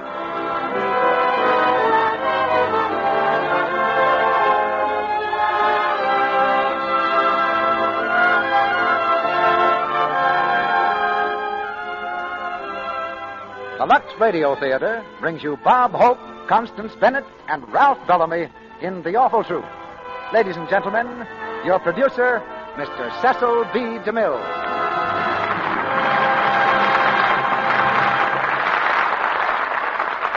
Greetings from Hollywood, ladies and gentlemen. In the spring, a young man's fancy lightly turns to thoughts of love. And although it's still winter on your calendar and mine, it's spring in the heart of Bob Hope tonight. He's here with Constance Bennett and Ralph Bellamy to bring us The Awful Truth, a gay comedy that gives Bob plenty of scope as a Romeo. You'll remember The Awful Truth as a Columbia picture hit, and we've adapted it especially for these three stars. I won't tell you how many dozen scripts and thousands of feet of film were left along the wayside before we picked this play. But it was worth all the trouble when the irrepressible Mr. Hope began rehearsing his romantic role with Miss Bennett for inspiration and Mr. Bellamy for opposition. It's a brand new chapter in the Hope saga. In fact, I think we're making history. Bob's success story is amazing even for Hollywood. But there's another success story that concerns the Lux Radio Theater, too. It happened in Hollywood, and it's happened in just about every other city, town, village, or crossroads between here and wherever your loudspeaker is. And it's happening still in every day. That's the success story of Lux Toilet Soap. And the stars of this particular success are listening to the Lux Radio Theater right now. I say stars because it's not a single person. It's every one of you who uses Lux Toilet Soap. And that must be almost as many stars as are visible on a clear California night. Now we give you the story of Jerry and Lucy Warner and their stormy voyage along the course of true love, one of the happiest hurricanes that we've ever sailed with. You see, it takes more than a singing teacher, a dog named Mr. Smith, and an oil millionaire to stop Bob Hope. The house lights are down, the curtain goes up, and here's the first act of The Awful Truth, starring Bob Hope as Jerry Warner, Constance Bennett as Lucy, and Ralph Bellamy as Dan.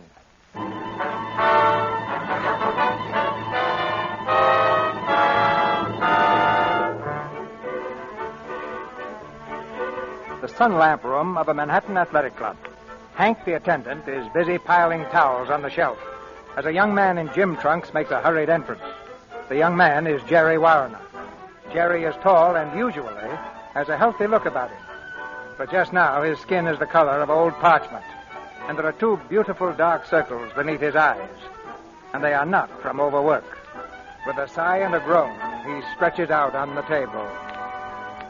Oh. Well, good morning, Mr. Warner. How are you this morning? Swell, and I do mean my head. How do I look? Well, you look a little, Never mind. Just make me look good. Come on, unpack those bags under my eyes, turn on the sun lamp, and give it all she's got. Well, about 15 minutes on each side is all I'd recommend, Mr. Warner. 15 minutes, nothing. I've got to get a deep Florida tan if it takes all afternoon. Give it the juice. Well, okay. Attaboy. All aboard from Miami, Palm Beach, and Point South. And, Hank, don't forget to turn me over when I'm done.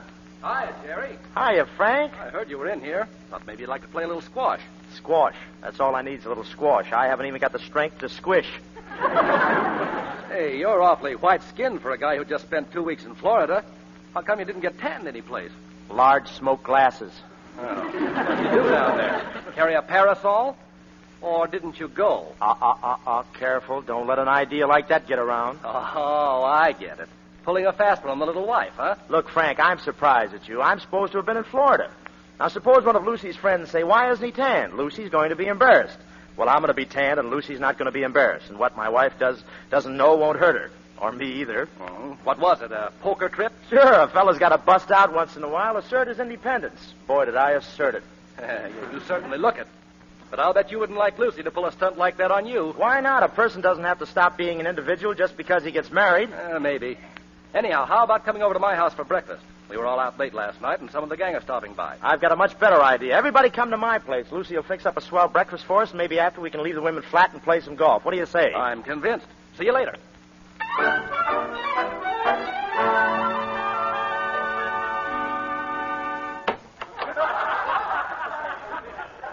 Okay, ladies and gents, come on in. The joint is yours. Jerry, that sunburn. Well, you're positively vermilion. Wait till Lucy sees what Florida did for you. Hey, where is she? Lucy, it's your brown as a berry Jerry. You-hoo, Lucy, surprise.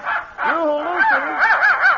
Why, Lucy, how you've changed. Hello, dog of mine. How you been? Where's Mama? Where is she? Welcome back, Mr. Warner. Well, hello, Celeste. Will you tell Mrs. Warner I'm here? I'm sorry, sir. Mrs. Warner is not at home. She's not at home?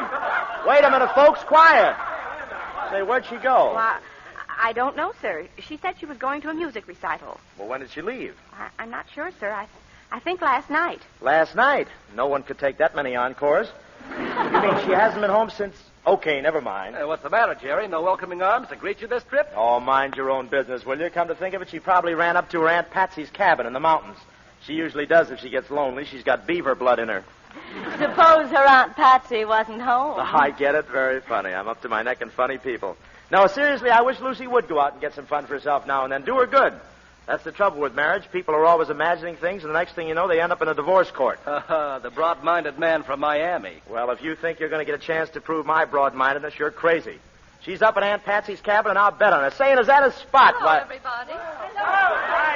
Oh, up at Aunt Patsy's cabin, eh? Well, there's Patsy now. Some fun, huh? Oh, shut up. Hello, Patsy. How did you get here? By invitation. Lucy invited me yesterday on the phone. Say, what is this? Lucy invites me? No, Lucy. Where is she? That, it seems, is a $64 question. Hello, everybody. Lucy. Hey, Lucy. Hello, Jerry. Jenny, Hello, darling. Gee. It's good to see you. Oh, darling, it's grand. You're looking marvelous. Oh, I nearly forgot Amo. Amo, come on in and meet everyone. Amo's the best music teacher a woman ever had, aren't you, Amo? Thank you, my dear. Jerry, you know Amo Laval, of course. Oh, yes. I never forget a toupee. So you teach music, huh? Yes. I didn't know there was any left. Everybody else, this is Amo. How do you do? How do you do? Well, now that we're all introduced, I can relax. Oh, Amo and I have had the most terrible time, Jerry. I imagine you must have. Where was the recital? Silly. What do you mean? Well, I didn't know they had recitals in the morning and that you went to them in evening clothes. Pretty formal, isn't it? Armand does look silly in tails at this time of the day, doesn't he? On the contrary, I think Armand would look natural with a tail any time. We had such an awful night. Why, did somebody sing Fantasy? Oh, stop it, darling. You don't know what happened. Armand's car broke down 1,000,000 miles from nowhere. He had to park me at a farmhouse and hike to the nearest town to get them to tow the car, and he had to stay there and hang around garages and things to pick me up in the morning and bring me home. Oh, it was dreadful. We were coming home from a party. You stole that plot from Philadelphia Story. Jerry, you understand, don't you? Oh, sure. But just to make sure, I'm going to run upstairs and write a letter to Dorothy Dix. Mr. Warner, you have the continental mind. Sure, that's it. I've got a continental mind. Oh, Lucy, dear, I'm so sorry. I'll have to run. So soon? Oh, stick around. The party hasn't even started yet. We're going to open a bottle of 7-Up. Oh, sure. We know. You probably want to talk to Lucy. Come on, people. Give you all a hit. Okay, bye, everybody. Well, Mr. Laval, why didn't you let Frank give you a hitch? I wanted to explain. You see, Mr. Warner, the next time I take your wife out, I hope you buy a new car, else I'll loan you mine. Are you hungry? Why, yes, I am starved. Well, why don't you run out and get some breakfast? A fellow like you should take care of himself, sitting in drafty garages all night. Mr. Warner, what have I done? That's what I'm going to find out. Jerry, you don't believe that... We'll discuss this in private, please. That is, if Mr. Laval can remember where we keep our door. Very well.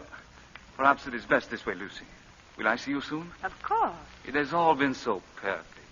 Thank you for everything. And, Mr. Warner, I think you must be out of your continental mind. That was pretty funny at that. I mean what he just said. Very funny. I haven't laughed so much since you wore your last hat. Well, he's gone. You can speak freely, darling. Well, Lucy, what have you got to say for yourself? Smart, aren't you? Well, I knew you'd say that, and I'm prepared to answer. Almo was invited to the party by a young man whose sister is a pupil of Almo's. Almo invited me to go along. I went because I could think of nothing better to do.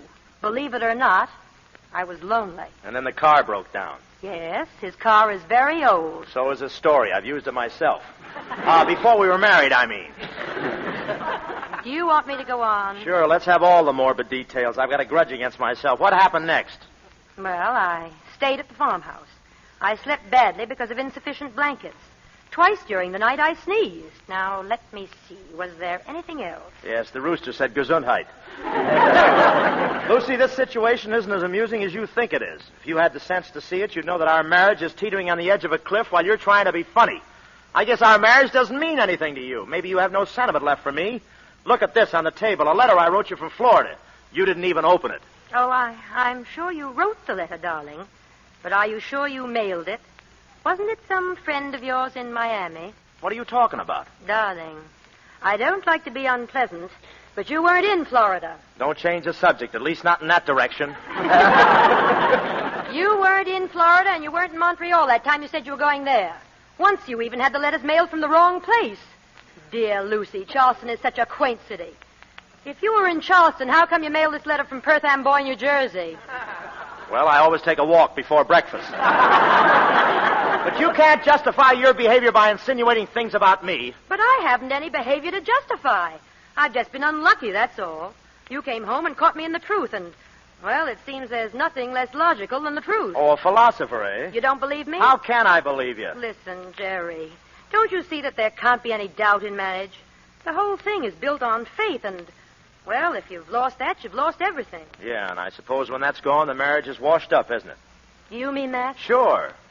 Well, I guess that settles it. I guess it does. And let me tell you something. Let me tell you something. I wouldn't go on living with you if you were dipped in platinum. So go on. Divorce me. You're no bargain even if I did meet you in $1 a day. Divorce you? Are you crazy? Do you think I want people to think you preferred that 8-bar rest to me? All right, then, I'll divorce you. That's customary anyway. It has something to do with the husband being a gentleman. Never mind the gentleman stuff. Just get going on it. Fine, I'll call a lawyer right away. And, by the way, darling, what's the most convenient day for you to be divorced?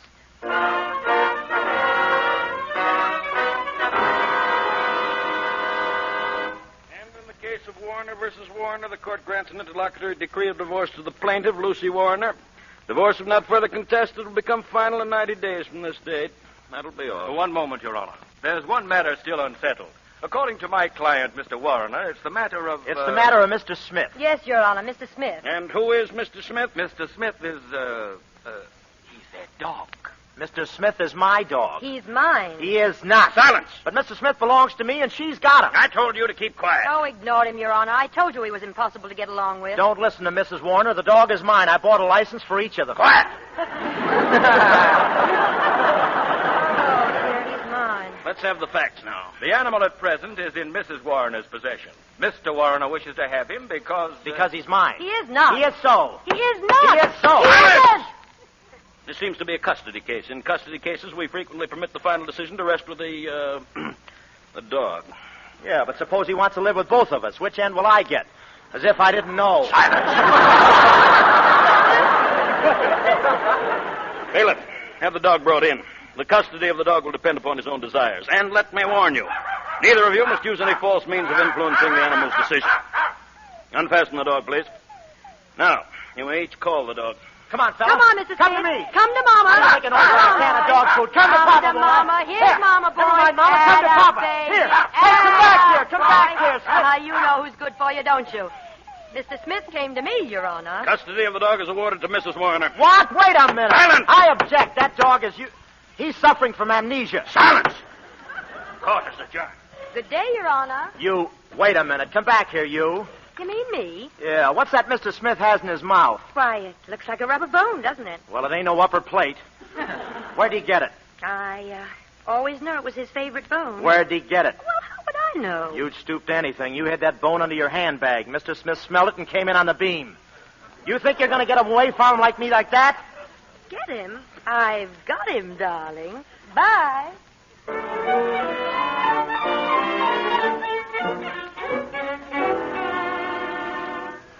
Rain, rain, rain. Look at that rain. Why, Aunt Patsy? Is it doing anything besides falling? I don't think so. Nothing unusual ever happens around here. If I'd known we were going to be buried side by side, I'd never have consented to take an apartment with you. But I needed you, Aunt Patsy. You know the period of readjustment that comes in the wake of a divorce. Readjustment, my foot. That's just another word for moping around. Oh, don't be silly, Patsy. Why, you know dozens of men who turn handsprings at the chance to take you out. But no, you'd rather sit around and readjust yourself. Oh, you're just an old grouch, that's all. Yeah? Well, this old grouch wants to go somewhere where there's life. And I don't mean plant life. Well, we can't go out without escorts, so that's that. Lucy, I don't need an escort to go down to the lobby. I'm going down to the newsstand and see Joe. He may be funny looking, but he's a man. Maybe he knocks off early. Patsy, you wouldn't. I wouldn't, eh? You're talking to a desperate woman.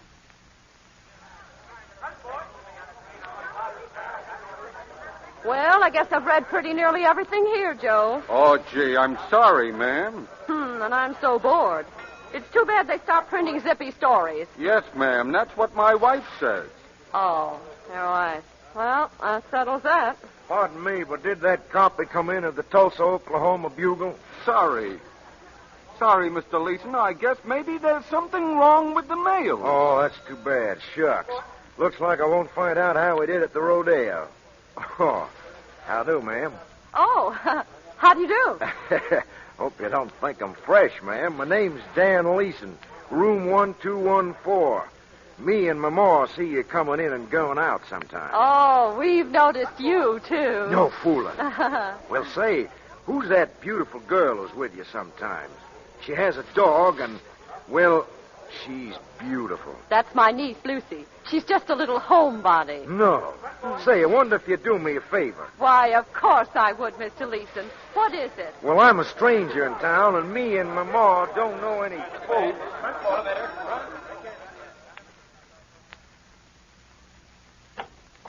Go right in, Mr. Leeson. Thanks very much. I think it's just wonderful that we met this way. Oh, Lucy, may I present Mr. Leeson? Mr. Leeson, this is my niece you were so anxious to meet. Her name is Lucy Warrener. How do you do? How do you do, ma'am? Mr. Leeson's from Oklahoma, Lucy, and he'd take it as being right neighborly of us if we'd show him some of the bright spots. Well, it's raining rather hard. Mr. Leeson lives right across the hall with his mother. Isn't that what you said, with your mother? Yeah, with my ma. We're here on a visit. I got 30 oil wells out near Tulsa. How lubricating. Please, tell us about Oklahoma, Mr. Leeson. Well, we all think Oklahoma's pretty darn swell. We think... Oh, there's the door. I'll get it. Yes, Mr. Leeson? Like I was saying, Oklahoma is pretty darn swell. Hello, Aunt Patsy. Oh, Jerry. Well, how's the old girl? Still hitting the adrenaline? Tell me, how you stand in the rainy weather? We never let an occasional drip bother us. Come right in. Oh, thanks, Patsy. Where's Lucy? Oh, you've got company, huh? Well, hello, Lucy. Hello. What do you want? Well, just read this little legal document. I guess it'll explain things better than I could. What's this? It's a writ, that's what it is. The court just ruled that I'm allowed to borrow my dog any time I want. It's sort of a Lend-Leash bill.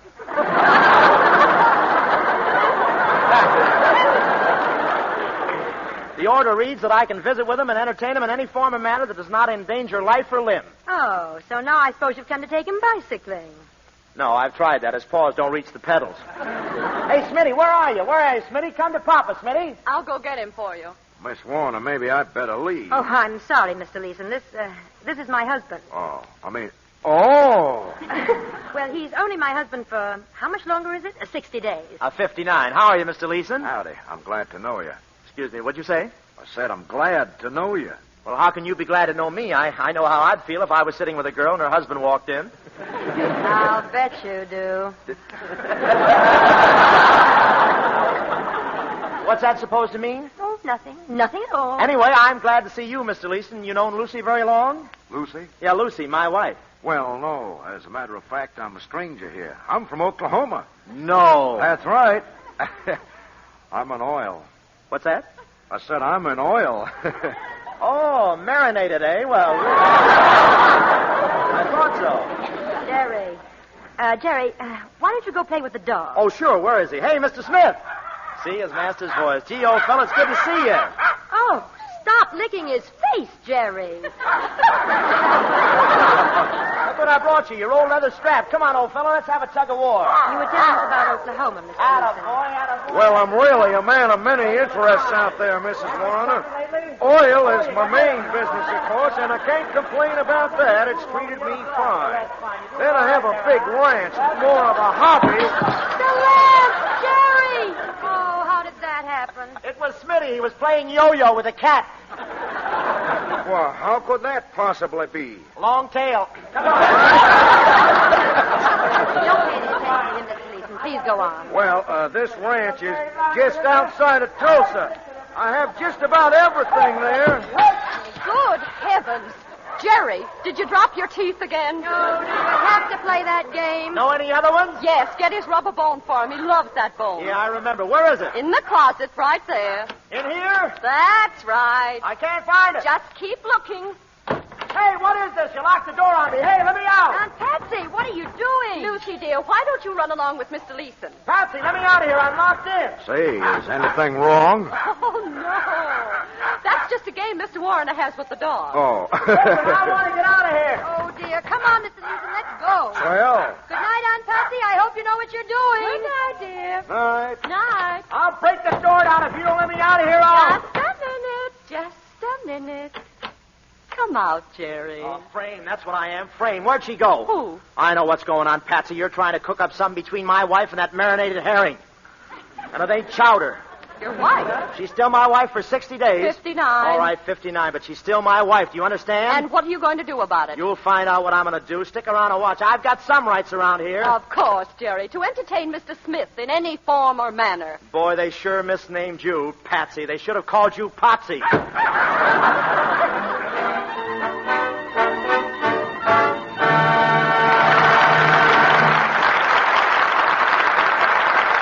In just a moment, Mr. DeMille and our stars, Bob Hope, Constance Bennett, and Ralph Bellamy, will bring us Act Two of The Awful Truth. Meantime, let's reenact a little scene that took place in a big office just after lunch the other day. Hello, Sue. Well, what's got you looking so starry-eyed? Boyfriend take you to lunch? Mabel, who do you think was in the elevator when I went down to lunch? Madeline Carroll. Really? No kidding. I heard she was in town now. I was standing right next to her. She got on at the 8th floor with a couple of very important-looking men. And Mabel, she was dressed just as plain as you or I. I mean, she had on a tailored suit and a little felt hat. Oh, but Mabel, I'm telling you, she certainly has got glamour. Is she as good-looking right close as she is on the screen? I got a wonderful chance to see, standing so close. Real blonde hair, big blue eyes. And Mabel, what a complexion. Smooth, and I mean smooth. Mabel, you know what I'm going to do tonight on the way home? What? Get some Lux soap. Madeline Carroll always uses it, you know. And from now on, I'm not missing a single day on my Lux soap care. And I don't mean maybe. Smart young Sue. It's a fact, you know, that Madeline Carroll, like 9 out of 10 other Hollywood stars, cares for that exquisite complexion of hers with regular use of gentle, white Lux toilet soap. In her own words, this is what she says. Complexion beauty should be cherished. I've found the right care for my skin. Active lather facials with Lux soap really work for me. And if you were to ask Madeline Carroll how to take a Lux soap active lather facial, here's what she'd tell you. Pat the Lux soap lather lightly into your skin. Rinse with warm water, then with cool. Pat dry with a soft towel. Now see how fresh your skin looks. There is a simple, inexpensive beauty routine any woman can follow, and right in her own home. It takes just a few minutes, you know. So why don't you try these Lux soap facials for 30 days? Just see if this gentle care doesn't leave your skin feeling smoother, softer. Remember, a soap used by famous screen stars, the world's loveliest women, just has to be something special. So, get 3 cakes of Lux toilet soap tomorrow. Now, our producer, Mr. DeMille. Act Two of The Awful Truth, starring Bob Hope as Jerry Warner, Constance Bennett as Lucy, and Ralph Bellamy as Dan.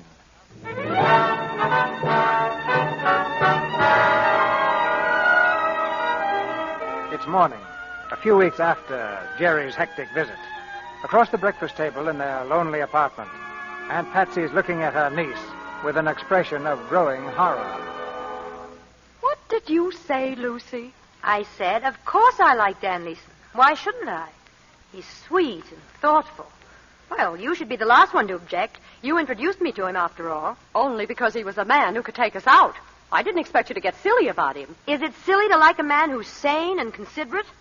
I was married to one of those gay, romantic types, and one is enough. Your toast is burning. Lucy, do you know what rebound is? That business of trying to get over one love affair by bouncing into love with somebody else? It's fine, except the rebound is rarely the real thing. There's the first bounce, the second bounce, and, well, look at me. You wind up like an old tennis ball. I tell you, I'm serious about Dan Leeson. He's a fine person. I like him very much. And I'm all through with Jerry. He doesn't mean a thing to me, not a thing. I don't love him, and what's more, I probably never did. I guess that surprises you, doesn't it? I hate Jerry Warner. And I like Dan Leeson very, very much. I can hardly wait to see him tonight, and I hope he's just as mad about me because I think he's the finest man I've ever met. Lucy. I know. My toast is burning.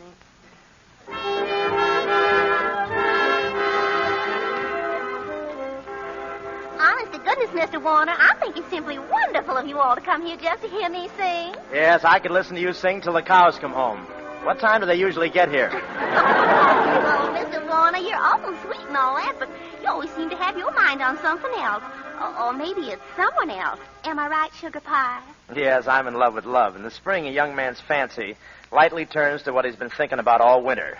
How long have you been talking like Amos and Andy? Oh, for a long time. It helps me in my work. Well, shut my mouth. You shut it. You're nearer to it than I am. Mr. Warner, who's that gorgeous creature just coming in? Where? Oh, that creature. Well, you've heard that gag that's flying around town. Who was that lady I saw you with? Oh, you mean that's no lady? That's your wife? Uh-huh, that's my wife. I guess this is our table over here, Lucy. Sit down. Come on over and meet my better half before the odds drop. Hello, folks. Oh, hello. This is Miss Dixie Belle Lee. This is Mrs. Warner, and this is Mr. Leeson from Tulsa. Flowing Gold Leeson. He's a big oil man. Oh, an oil man. Crude? I wouldn't know. Ask my wife. I'm proud to meet y'all. Now, you're sure we're not intruding? Huh? Well, what do you mean? Well, wouldn't you like us to have a drink? Why... Thanks, Dan. I will. Why, yes, of course. Sit down, Dixie. Well, now, isn't this cozy? So you two are going to be married, eh, Lucy? Well, I always approve of marriage. I think it's a wonderful way to spend a few weeks. And I was glad when I heard about it. I said to myself, that Leeson's just the man for Lucy. And then I said to myself, you're nuts. Oh, pay no attention to him. He's always talking to himself. This is a charming place, don't you think, Miss... Dixie Belle Lee. Do you like it, honey? I'm so glad, because I kind of feel the place is mine. Oh, do you come here often? Oh, I work here. Didn't you all know that? No. Say, you're from the South, aren't you?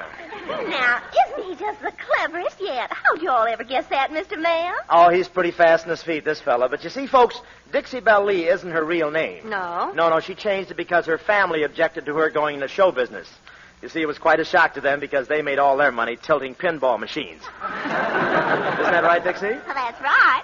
Well, I guess I better go now and get into my costume. Reckon y'all can stay to see my act? Of course we'll stay. Nothing could drag us away. Well, see you later, Sugar Pie. I'll be here, Sponge Cake. She seems like quite a nice girl, Jerry. Oh, she is. But wait till you hear her sing, a golden throat. That's what. I keep coming here all the time just to listen to her. How faithful of you. Does she really sing awful good? Well, I don't think her singing's up to Lucy's, but Dixie has a sort of elfin charm, a je ne sais quoi, if you know what I mean, and I don't. Dan, dear, don't you think you ought to ask Jerry about it now? About what? About our mine, Jerry. What mine? Our mine, you know, our coal mine. It's our last tie, Jerry, and, well, I was telling Mr. Leeson how badly it was doing, and he thought maybe he could do better with it. That's right. I'd like to gamble on it, Mr. Warner. I'm pretty lucky. Know what they call me out west? Yeah, is that why you came east? Say, how about us having a conference at my apartment tomorrow? Well, I don't know. I'll have to think about it. And now, ladies and gentlemen, it's with great pleasure that I present that great little artist, Miss Dixie Belle Lee. Give her a big... Here she comes. Isn't she pretty? She sure is. The costume's a little short, isn't it? Yeah, it's a southern costume, sort of a lily cup with a bustle. Listen to this. This is great. Oh, Maxwell, to bring up the honey.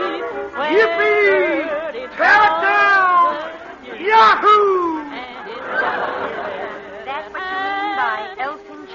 Sure, not bad, eh? Say, she'd go great in Oklahoma. Swing it, miss! Yippee! Dan, I don't feel very well. Well, what's the trouble, Lucy?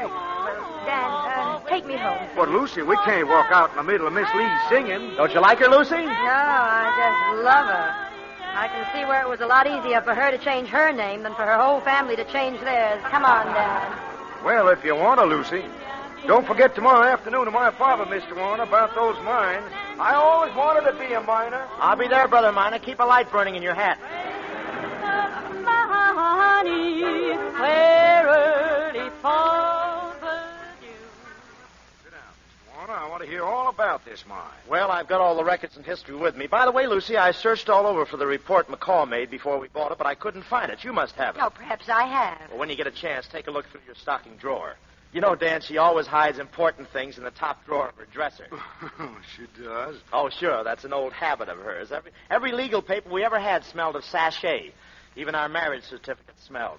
Jerry, about the mine. Oh, yes, the mine. Now, here's the prospectus. Good afternoon. Oh, come on in, Ma. Come in. Hello, Mrs. Leeson. Good afternoon, Lucy. Guess you don't know this fella here. He's Jerry Warner, Ma. Hello. Warner?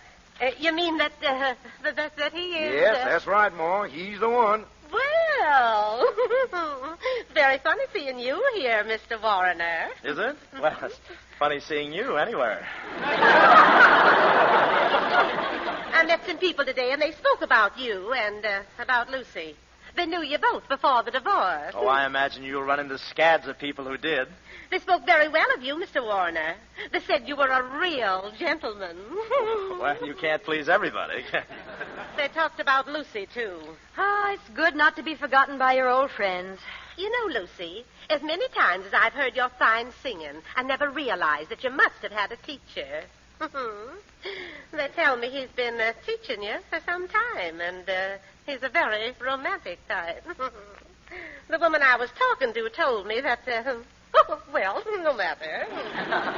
What's that? Now look at this map, Leeson. You see, there's a new opening in the northern side. Here, I'll show you the prospectus. Jerry, Now, I think I ought to tell you that nobody's listening to you. well, for me, that's a large audience. But what could possibly be more interesting than the Warner mine? The Warner divorce. The gal's name needs clearing, partner. That's ridiculous. Is it really? Mrs. Leeson, our divorce was one of those tragedies you read about in the newspapers. A trusting woman and a worthless man. Lucy is above suspicion and always has been. She is as pure as the driven snow and as faithful as she is fair. I tell you, something wonderful went out of my life when I lost her. It's an awful feeling. It's like not being home when the pot of gold calls. I know just how you feel, Mr. Warner. How do you know? How can you know how I feel to have used up the best years of a woman's life? Well, folks, that's the way it goes. I'll be leaving now. Excuse me, ma'am. You're sitting on my prospectus. Oh, sorry. I'll be going now. Well, take good care of her, Dan, won't you? I'm sure you'll be happy out where the West begins, all three of you. Goodbye now, and give my regards to the Lone Ranger.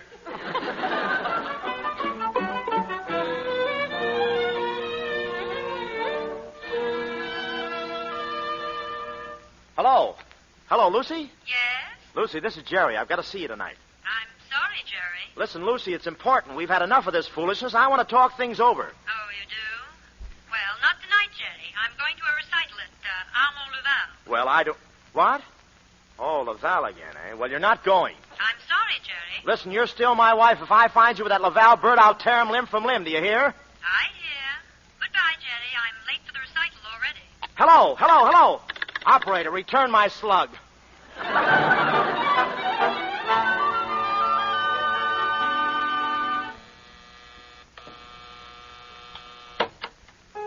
Oh, good evening. Good evening. I want to see Mr. Armand Laval. Oh, I'm sorry. Recital going on. Is my wife in there? Oh, plenty of people. I don't know. Well, let me go see. Oh, no. Sorry. You cannot go in. Listen, who are you to tell me where I can go? I'm Mr. Laval, Filipino boy. Yeah, well, stand back. No. I'll stop you. Oh, you will, eh? How? Oh, jiu-jitsu. You go push past me, I take your hand like this. Yeah, and then what? I go like this. Oh! Well, don't stand there. Look around for my right leg. Oh, sorry. I not mean to hurt. Listen, I'm going in there, see? I know a few jujitsu tricks of my own. Oh, that's so? Yeah. I put my hand like this, see? And then I do like this. No. Like this, much better. Oh! You see, I win again. Yeah, well, you haven't seen the last of me. I'll be back and give you what you deserve. As soon as I can get my hip back inside my skin.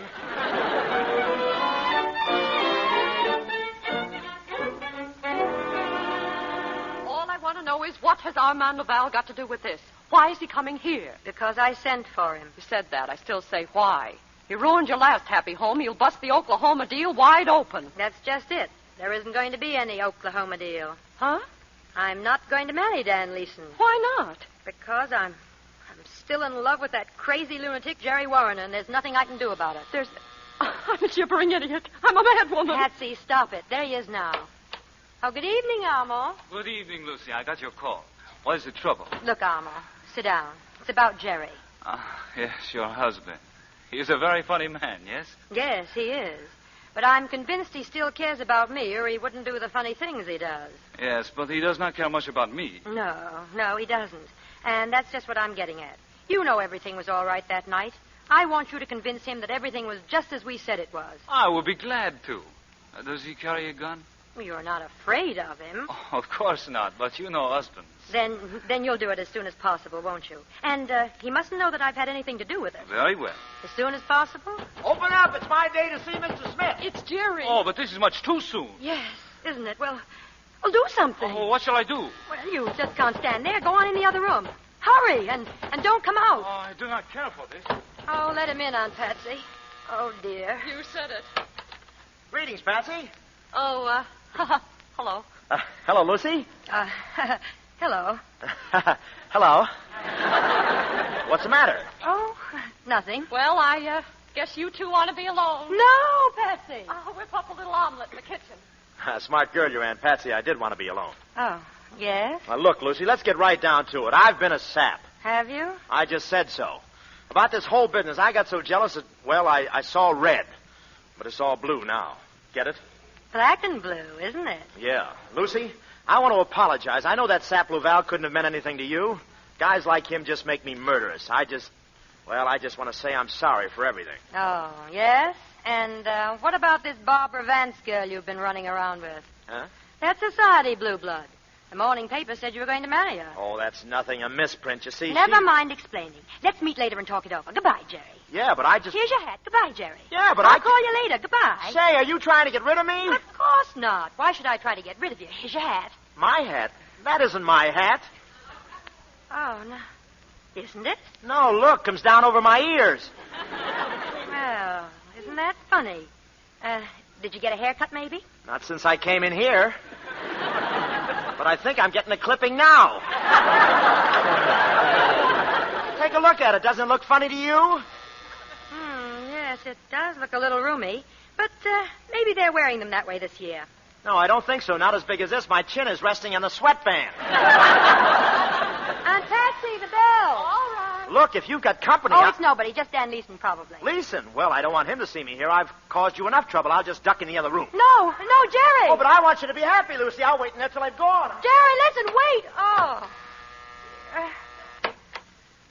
Hello, Miss Adams. It's Mr. Leeson and his mother, Lucy. Hello, Lucy. Lucy, dear, I've come to tell you something. Oh, hello. We've come to tell you, Lucy. Yes?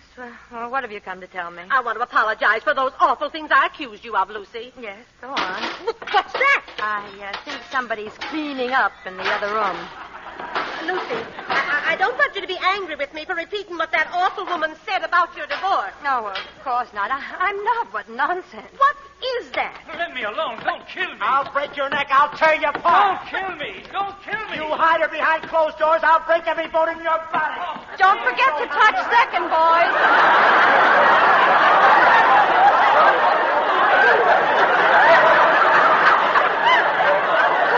Who is that?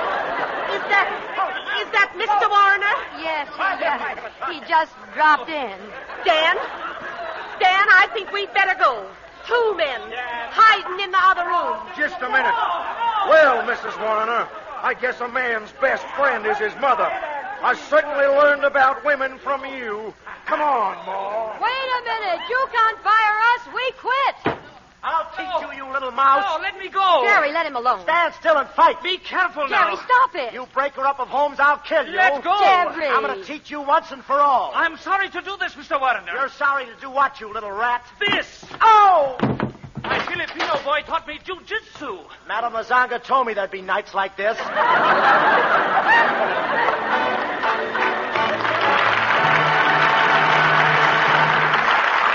After a short intermission, Mr. DeMille and our stars Bob Hope, Constance Bennett, and Ralph Bellamy will bring you Act 3 of The Awful Truth. Meanwhile, let's listen to how a near crisis was averted in the Davis family the other evening. Just time for a shower before dinner. Hey, Mary, I can't use this sissy stuff you got in here. Where's some of that Lux soap? I want some real lather. Oh, you poor dear. I forgot to take that awful stuff out of the bathroom. It's some soap I wanted, Bridge. I thought I ought to use up. Here's what you want. A nice new cake of Lux soap. Well, it is an awful letdown to bathroom baritones when they find that someone has spirited away their Lux soap. Because Lux toilet soap makes a wonderful bath soap. It gives rich, luxurious lather in a jiffy. Active lather that quickly removes perspiration, every trace of dust and dirt, and leaves you feeling like a million. Now, a man might not admit it, but he's likely to be just as fussy as a woman about the soap he uses. You can count on it. The man of your family yearns for a good, firm cake of soap that gives quick, abundant lather, even in hard water. And you won't disappoint him if you always have plenty of Lux toilet soap in the bathroom. Fortunately, you can let the whole family enjoy this luxurious soap and still be economical. Lux soap costs only a few cents a cake, you know.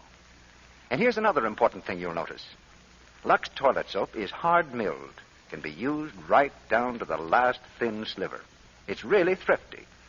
So give your family this soap that's as fine as money can buy. Get a supply of Lux toilet soap tomorrow. We pause now for station identification. This is the Columbia Broadcasting System.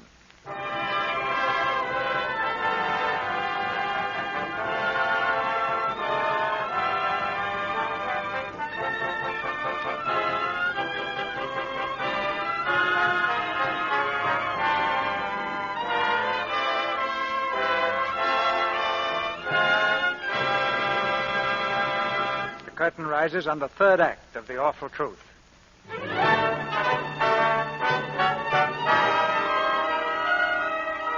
2 weeks have gone by, and the divorce is almost final. Jerry is now determined to marry the society heiress, and Lucy is just as determined to prevent it. In Jerry's apartment, she stands facing him, smiling coyly. Hello, Jerry. Hello, what do you want here? Well, I just thought I'd... You know what today is, don't you? Certainly. Our divorce becomes final tonight at 12 o'clock, and tomorrow we'll both be back in circulation. That's right, so I just thought I'd drop up to wish you a lot of luck. Well, that's very nice of you, but I'm just on my way out. Where to? Well, if you must know, I'm on my way out to a pre-engagement dinner for me and Barbara at the Vances. Jerry, you can't. Why not? I'm hungry. You can't because you love me. Of course I loved you. I said love, not loved. Oh, you're so stubborn.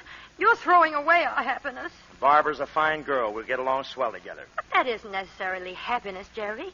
You and I fight, and we disagree on every subject under the sun, but we were happy. I was happy with you, yes, but Armand and I are incompatible. Jerry, for heaven's sake, you can't go through with this. You'll be miserable. Oh, you dope. Why can't you understand? Will you please stop, Lucy? Where's your Dan Leeson? Why don't you go back to that fugitive from Boomtown? I'll take it. Oh, no, you won't. This is my house, and get out of the booth. I've got it. Hello? Hello? Oh, hello. Well, who is this, may I ask? Give me that phone. Jerry, I think it's what's her name. Hello? Hello? You have to answer my telephone? I only said hello. Shut up. Now, what am I going to tell her? Tell her to call you back. Yeah. Oh, shut up.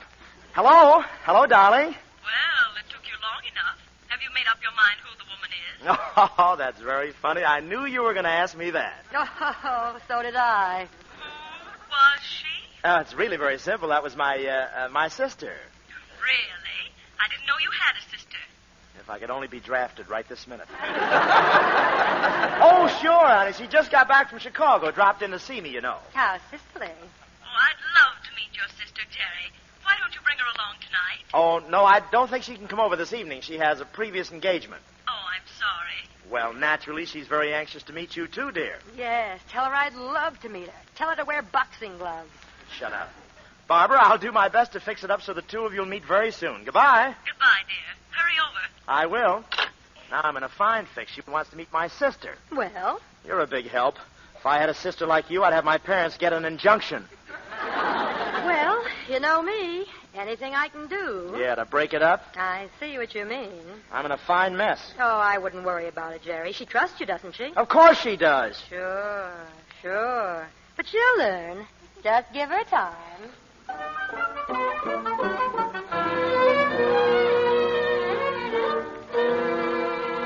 Sit down, my boy. Sit down. Oh, thanks, Mr. Vance. It's too bad your sister couldn't come tonight, Jerry. Oh, yes, she was terribly sorry, Mrs. Vance. You see, she didn't weather the boat trip very well. Boat trip? I thought you said she just came from Chicago. Yeah, the hard way, I mean. Well, you can imagine my surprise when I heard a woman's voice on the phone. Well, you can't blame me for being suspicious, Jerry, darling. Oh, certainly. I mean, of course not. I was thinking, dear, Mother, don't you think it would be nice if I asked Jerry's sister to be a bridesmaid? Oh, lovely. Well, I think she's sailing back to Chicago right away. You'd like my sister, though, Barbara. She's very much your type. Where did she go to school? Well, she did what? I said, where did she go to school? Oh, in Switzerland. Oh. And you say your father was a Princeton man. That's right, class of 92. He tells some very funny stories about the place in those days, too. He tells one in particular about a football game. It seems Yale was playing Princeton one day, and... I beg your pardon, Mrs. Vance. Yes, Edwards? Mr. Jerry's sister has arrived. Huh? Miss Lulu Warrener. Hello. Well, I made it, Jerry, dear. Surprised. You maniac. What'd you say, dear? Oh, I just asked how you were feeling. Oh, fine. I'm feeling fine. Mr. and Mrs. Vance, may I present my sister, Lulu? And what a Lulu. How do you do? It's so lovely to know you, Mrs. Vincy. Vance, dear, Vance. Oh, yes, of course. Barbara, this is Lulu. How do you do? How do you do? You know, it's nice getting a chance to meet you, too. I seen your pictures in the paper, and I wondered what you really looked like. Well, I've wondered about you, too. Thank you. Say, did I interrupt something? Well, I was telling a story about Dad. Oh, you mean Pop. Well, go right ahead, dear. Oh, thanks. You see, Mr. Vance, it was Yale's ball on Princeton's 2-yard line. Oh, Mrs. Vance, I don't like to appear rude, but I wonder if I could have a teeny-weeny little drinky. I had 3 or 4 before I got here, but they're beginning to wear off, and you know how that is. Now, wait a minute. Now, don't you look at me like that, Jerry. You know perfectly well that you like a little drink now and then yourself. And we call him Jerry the Nipper.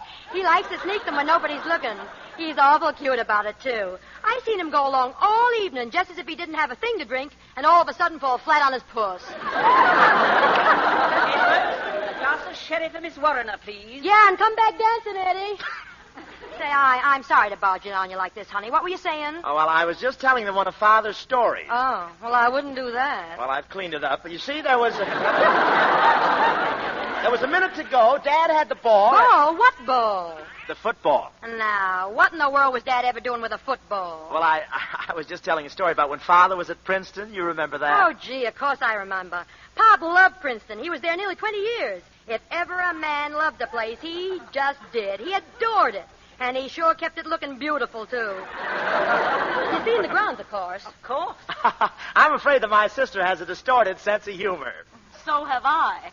You just told us your father played for Princeton. Well, you see... Jerry, did you say that? Listen, you... Well, I guess that's just one of Jerry's stories again. You see, when Jerry and I was kids, we was the worst liars in the neighborhood. We always used to pretend we had rich relatives who were going to die and leave us dough. But I guess it was harmless enough. Everybody knew we was just sort of kidding ourselves. Yeah, let her ramble. My folks were worried about her. At the age of 5, she didn't have a forehead. Now, me, you take me, I'm different. It ain't money that counts with me, or position in life. It's art. All the time I was working at the Virginia Club, I thought You worked at the Virginia Club? Sure. Didn't Jerry tell you? No, he didn't. No, that's one thing I forgot. You're a singer, Miss Warrener? Sure, I sing. Perhaps you'd sing for us now. Sure I would. You own a piano?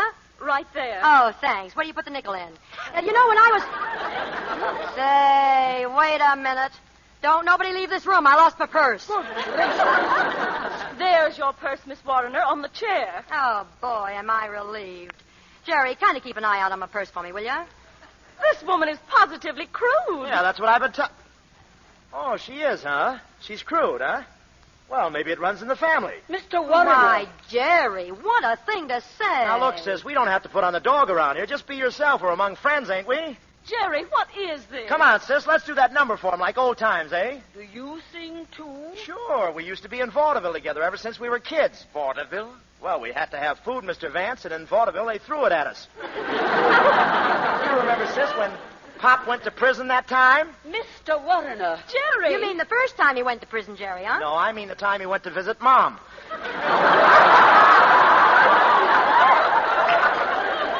But it was no disgrace. She was innocent. I don't believe she ever stuck up that grocery store at all. Of course she didn't. She was innocent. Sure, and so was Grandma. Grandma? Yeah, but her record was against her, and they hung her for spite. Jerry, perhaps you'd better leave. Oh, not until we do our number. Swing it, Lucy. This'll kill you, folks. I think I've heard enough, Barbara. So have I. You may leave, Mr. Warner. Funny thing, they said that in every town we play. Oh, fine family they must come from. How did I know? Oh, get out. We're leaving. Come on, Lulu. This is our exit. Come on, folks. So long, man.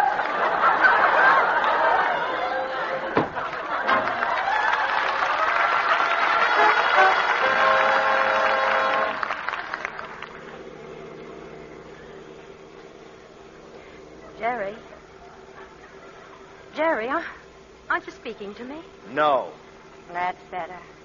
It's wonderful of you to drive me up down to Patsy's cabin after all I've done. I'm afraid I caused you a little trouble, didn't I? A little trouble? Tell me, of the 7 plagues, what number are you? Jerry, I'm sorry. Oh, shut up. I'm delivering you over to your Aunt Patsy, and then I'm leaving for good. I don't blame you, darling. I really don't.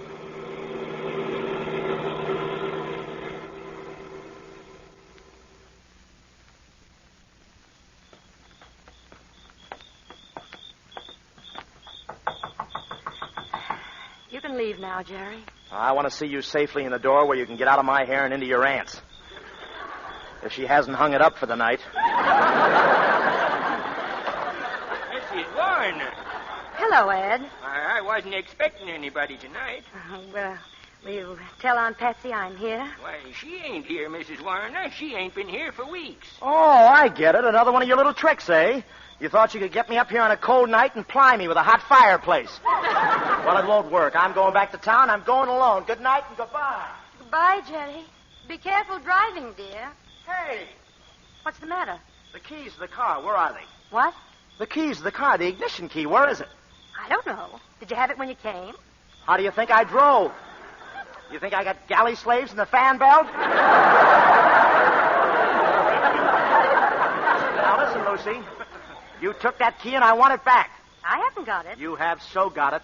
Oh, poor darling. I guess you're stuck here all night. Isn't it a shame?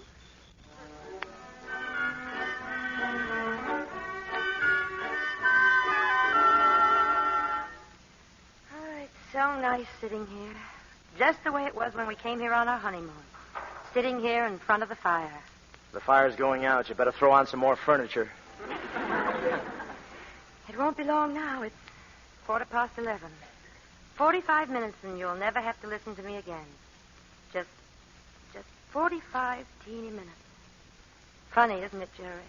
Well, it wasn't my fault. I'll keep quiet. 45 little minutes.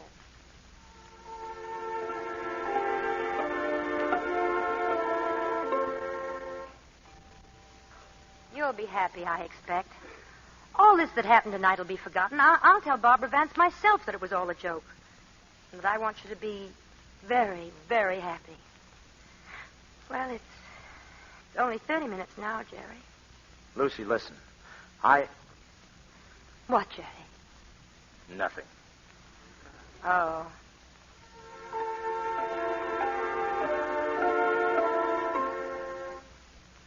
And you must never think of me. Never let me spoil your happiness, Jerry. I'll get along all right. Just be happy, darling. I'll get along all right. No one will ever know that. Oh, but I shouldn't say these things, should I, Jerry? But I'll get along all right. Wait a minute. Listen. Yes? Listen, Lucy. What? Listen, it's all off. I'm not going to go through with it. I don't care whether you love me or not. You're married to me, and you're going to stay married. Do you hear? Jerry. Call the caretaker. No, I'll call him myself. Ed, come in here right away. Anything wrong, folks? Listen, you're a witness, see? The divorce is off. Huh? Oh, Jay. We're calling it off on account of darkness. At exactly 30 seconds before 12 o'clock, we called off the divorce. Can you remember that and swear to it? You betcha. And you're pleased? You betcha. All right, then, get out. You betcha. And stop ad-libbing. Jerry. Oh, Lucy. Oh, Jerry, listen. 12 o'clock. Wedding bells, darling. And every second that passes, I love you twice as much. Say it, Jerry. I love you, Lucy. I love you, Jerry. I love you. I love you. I love you. I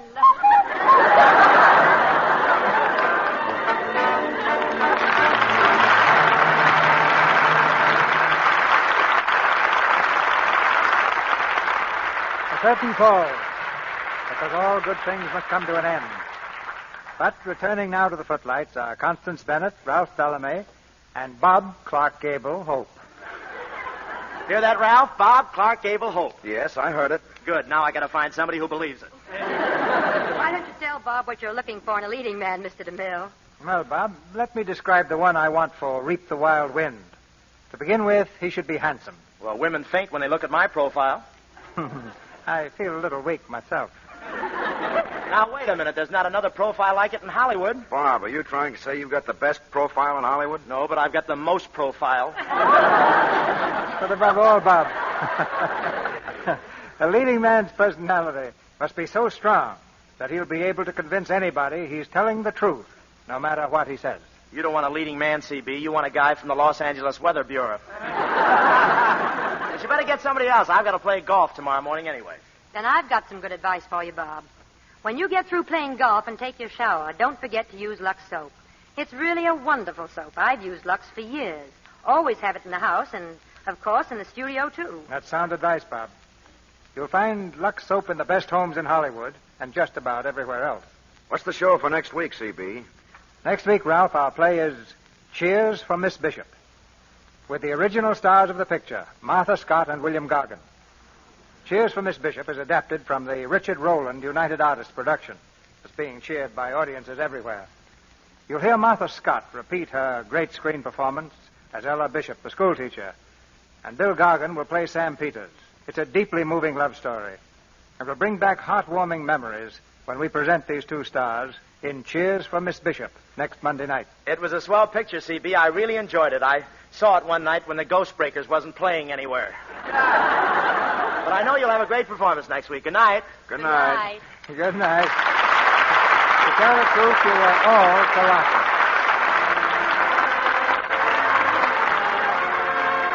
Our sponsors, the makers of Lux Toilet Soap, join me in inviting you to be with us again next Monday night when the Lux Radio Theater presents Martha Scott and William Gargan in Cheers for Miss Bishop.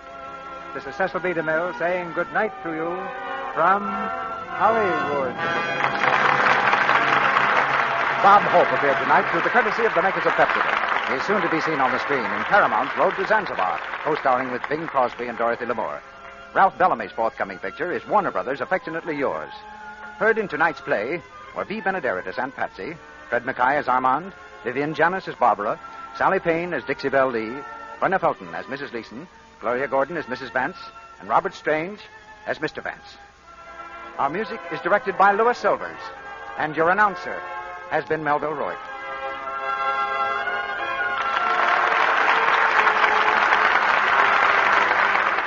This is the Columbia Broadcasting System.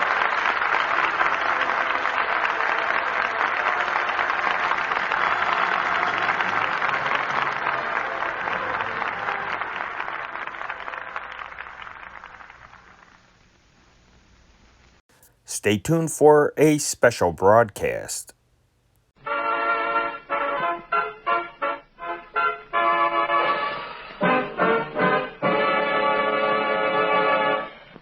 This is Don Wilson, ladies and gentlemen, surrounded by some of radio's outstanding stars who will entertain you by special transcription as their tribute to the Movie Radio Guide on the occasion of its 10th anniversary.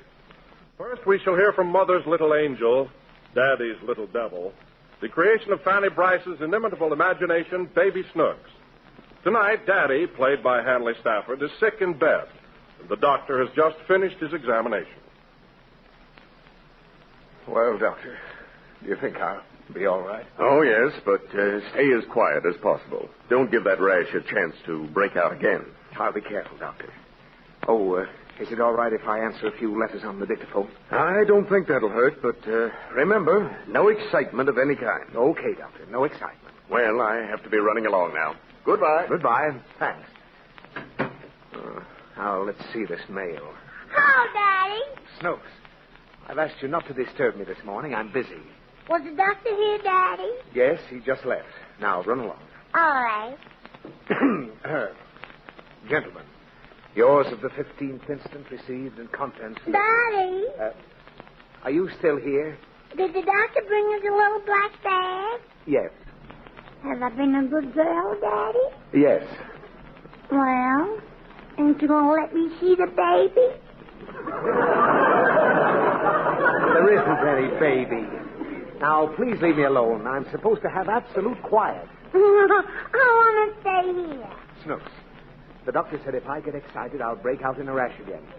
Now, go away and let me get these letters off. All right, Daddy. Gentlemen, yours of the 15th instant received... Daddy? What do you want? Who are you talking to? I'm not talking to anybody. That is, I'm talking to my secretary, but she's not here. Do you feel all right, Daddy? Yes, I feel fine. And when I don't feel all right, I'll take my medicine. Leave me alone. Gentlemen, yours of the 15th instant and... Are you talking on the telephone? No, this is a dictaphone. It's a dictating machine that plays records. I don't hear no music. It doesn't play music. Then what is it for? It's a machine that takes letters. Like the mailman? No. Then where does he take? Nowhere! I mean, nowhere. Can I see the letters, Daddy? No, they're on this record. What record? This big black cylindrical thing. The letters recorded on this. How are you going to get it in an envelope? It doesn't have to go in an envelope. Then how can you mail it? I'm not going to mail it. Will you please leave this room and let me work? Oh, look at that. Look at what? There's a strawberry on your face. Johnny, yours of the 15th instant received the contents notice. Daddy! Oh, what's the use? Now what do you want? There's another strawberry. I know it. You made me get excited and the rash is coming back. Is that what it is? Yes. How'd you get it? I ate something that didn't agree with me, so it comes out on my face. Did you eat strawberries? No, I didn't. I ate fish. Did you eat fish and strawberries come down your face? Yes. If you eat strawberries, will fish come on your face? No. Why? Because I'm not sensitive to strawberries, only to fish. Oh. Daddy. What is it? Do fish eat strawberries? How do I know? Leave me alone with the fish and strawberries. I have to work. On the machine? Yes. Gentlemen, receive your strawberries of the 15th fish. Oh, what am I saying? You better take some medicine, Daddy. I don't need any medicine. I'm all right. I'm calm. I'm not excited. I think I got a fever. What are you putting in your mouth, Daddy? I'm going to take my temperature. Was it cigar? Oh, am I sick? I don't know what I'm doing. Where's the thermometer? Here, Daddy. Oh. Does it taste good? Mm-hmm. Can you talk with that thing in your mouth? Oh, Daddy. I'm going to say the letter for you in the machine. Dear Uncle Louie. My Daddy is very funny. He's stuck on a glass lollipop, and he can make strawberries come on his face whenever he wants to. Stop pulling on that dictaphone. Snooks, you're going to... Oh. I think I better go out and play. Look what you've done. The machine's wrecked. It'll cost me $100. Oh, I'm sick. Where's the thermometer? You swallowed it, Daddy. Oh, good heavens. Call the doctor. I'm dying. Oh, wait a minute. Here's the thermometer. It fell on the bed. Oh, thank heaven. You feel better, Daddy? Yes, yes. There ain't no more strawberries on your face, Daddy. Oh, no? Really? No. Now they look like tomatoes. Oh, quick. Get my medicine. That powder. Get a glass of water. Shall I put the powder in the glass, Daddy? Yes, but not too much. Just enough to cover a dime. Oh, I'm dying. Wait, I'll get a dime from my bank. Oh, that dictaphone. $100. I'll never get well. Snooks, hurry with that medicine. Here, Daddy. Drink it down. Oh! It burns! Snooks, how much powder did you put in this glass? Huh? I told you only to put in enough to cover a dime. Well, I couldn't find a dime, so I used 10 pennies.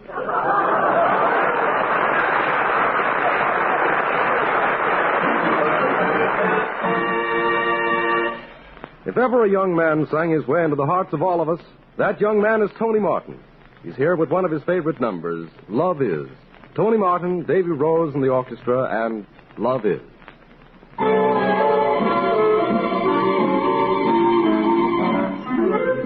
Love is, you are, I am, we exist because love is what you are and I am. Is love, are you, am I? There's no doubt because you are and I am what love is.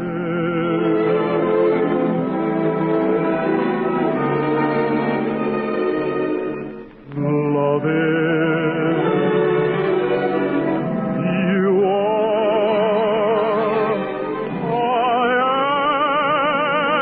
am, we exist because love is what you are and I am so in love with you.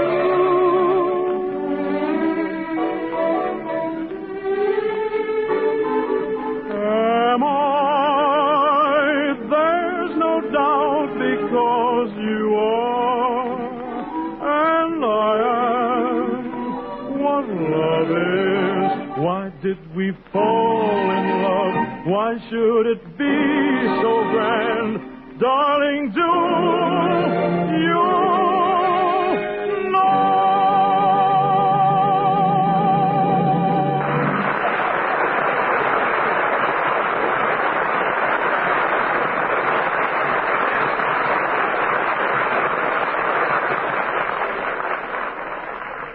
The magazine that is read by every movie and radio star is Movie Radio Guide.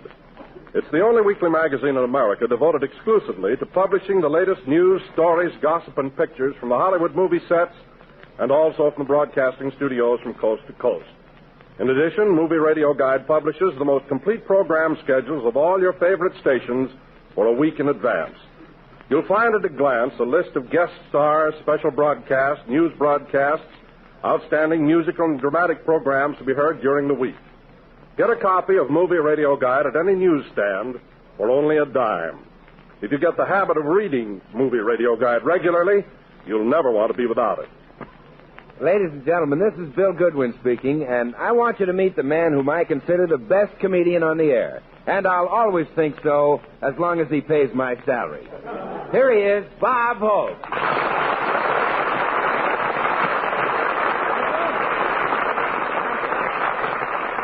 How do you do, ladies and gentlemen? This is Bob Hope congratulating Movie and Radio Guide on their 10th anniversary and telling them if they use our product through each decade, their teeth will never be decayed. But Radio Guide has been very nice to me. I remember after my first broadcast, they said, and the other critics weren't half as nice. But I have a lot to thank Radio Guide for, especially the fellow they have running up and down on my broadcast hollering, "Get it here, get it here." You don't know who to blame without a Radio Guide. And they were so thoughtful to me in my first days. I can still remember how scared I was in my first broadcast. I put my hand on the table to steady myself and got 3 messages from the spirit world.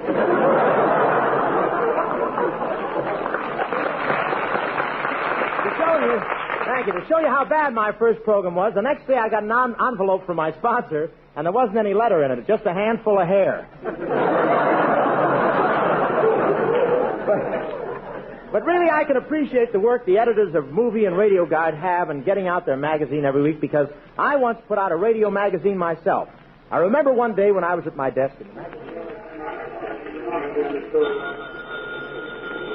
Oh, hello. Hope's Radio Magazine.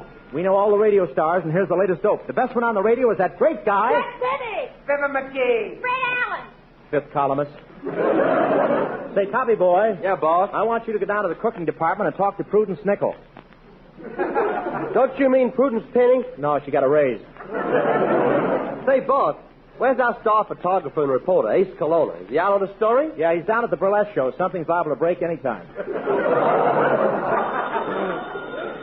Hello? Is this the editor? Listen, I just got hold of a juicy bit of gossip. It's about Bob Hope. Wait a minute, I'm Bob Hope. Oops, wrong magazine. Colonna, you floor me. No, you floor me. I take a high polish. Say, Bob, what's this thing that just came over the wire? It says, yes, no, perhaps, could be, might be, impossible, can't be, shouldn't be, maybe. Give it here, Skinny. That's the Los Angeles weather report. Hey, listen, you printed a story about me in your magazine and it ain't true, see? I didn't put nobody in no sack and drop them in no river on the night of June 5th. Oops, let me think. Oh, gracious, my mistake. Say, Bob, where's your ace photographer, Colonna? Oh, he's back in the darkroom. He should be finishing those pictures now. Say, Hope. What is it, Colonna? I'd like to ask you a question. Is this dark room supposed to be pitch black? Absolutely black? Yes? Not even one ray of light? No. See, honey, I ain't trying to fool you. Colonna, is there...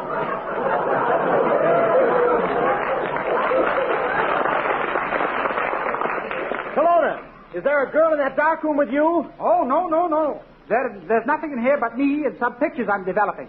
Oh, Professor. Talking pictures. Oh, Bob, dear, this big machinery, the printing press. Yes, and be careful of that printing press. Watch your step. You're going to fall in the presses. Oh, great Scott, Professor. What happened to Cabina? Did she fall into the newspaper rolls? I don't know, Hope, but here comes the magazine out now. And look, Dick Tracy's wearing a bustle. Thank you, and congratulations again, Movie and Radio Guide. Don't forget, ladies and gentlemen, to stop at your favorite newsstand and purchase a copy of Movie Radio Guide magazine. Please remember that Movie Radio Guide is the only weekly magazine in America that publishes the latest news, gossip, stories, and pictures from both the broadcasting studios and Hollywood movie sets. You can double your movie and radio enjoyment if you read Movie Radio Guide magazine regularly. This program has been a salute from the nation's outstanding radio stars to Movie Radio Guide magazine on the occasion of its 10th anniversary. This is Harry Von Zell speaking.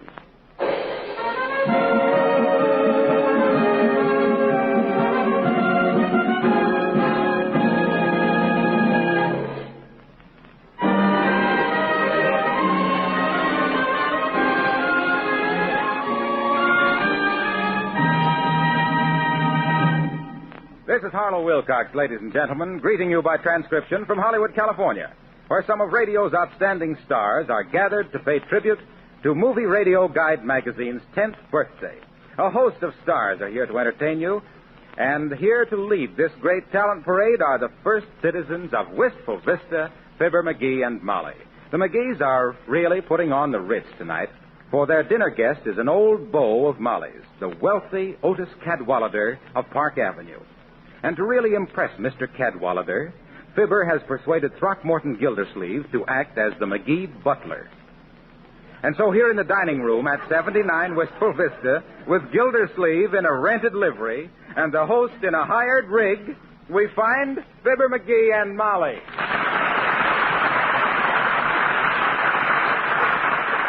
A little more dignity, please, Throckmorton. Yes, madam. Beg pardon, sir. Your Olive. Olive? Yes, thanks. Throckmorton, that's no way to serve an olive with the sugar tongs. Sorry, madam, I couldn't find the ice pick. That's different. Throckmorton, shove a little more corned beef and cabbage on Mr. Cadwallader's plate. Yes, sir. More corned beef and cabbage for Mr. Cardwaddler. Cadwallader. Yes, madam. Charming neighborhood, this, Molly. Must be very restful after traveling so much of the year. Oh, we find it so, Otis. Yes, we got pretty good neighbors, too, Otis, though we don't mix much with them. They're mostly middle class. Give Otis a toothpick, Molly. This Dublin duck is kind of tough. Yes, Otis, we got pretty nice neighbors, all except the one next door, a rather vulgar lout named Gildersleeve. Beg pardon, Mr. McGee. Huh? Your elbow. What? It's in the mustard again. Thanks, Gildersleeve. Throckmorton. Come, Otis. You're not eating anything. My goodness, you've been pecking at your food like a bird. Yeah, a vulture. Just joshing, Cadwallader, old chap. That's quite all right. Molly, I don't believe I care for another thing. Oh, won't you have a shot of Java, Otis? Throckmorton, a demi-tassy for Mr. Cadwallader. Yeah. And put a saucer under it, too. Let's do this thing right. Yes, sir. Right away, sir. McGee, let's have coffee in the library. Oh, it's too late, Molly. They close at 7:30.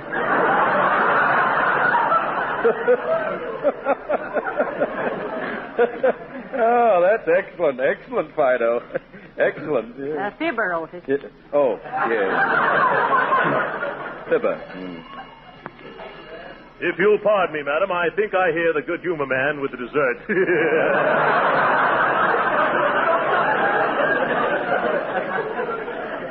You'll have to make allowances for Throckmorton, Otis. He's been with us so long, he hates the whole family. Well, if you'll excuse me, perhaps I won't wait for coffee. Oh, now hold your horses, Otis, old boy. Here comes Throckmorton now. The dessert, sir. Shall I remove the sticks, or do you prefer to rough it? You tend to that later, Throckmorton. You better get Mr. Cadwallader's cup of hot coffee now. Yeah, better bring the pot, too. I'd like a little more, and sugar and cream, too, while you're about it. Make it snappy. Yes, sir. You're a hard man. How about some more corned beef, Otis? Yes, Cad, my lad. You know the old saying, if you don't eat it, we'll have to throw it away anyhow. Yes, it's an old saying, and in this case, a mighty true one. Ah, here's the coffee now. Really, Throckmorton, you should have used a tray. Careful there, Throckmorton. Oh, watch out! Oh, that coffee's hot. Oh, dear. Oh, it's lucky you were wearing a brown suit, Otis. Here, take my napkin. Where's my napkin? Oh, I didn't have a napkin. Oh, never mind, McGee, never mind. I was leaving anyhow. You'll excuse me, won't you? Oh, why, yes, but you... Molly, it's nice to have seen you. My hat, Throckmorton. Oh, now, Otis, please. Where are my gloves, Throckmorton? In your hat, Mr. Cadwallader. Go get Mr. Cadwallader's hat and coat, Throckmorton. Go get it yourself. My feet hurt. Okay, I will. I wonder where he ditched them. He put them in the hall closet. In here? Yes.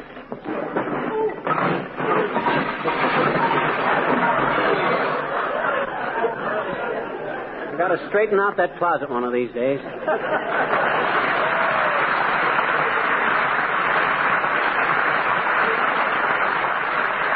Here's a young lady whose name is synonymous with modern American music, Miss Connie Boswell.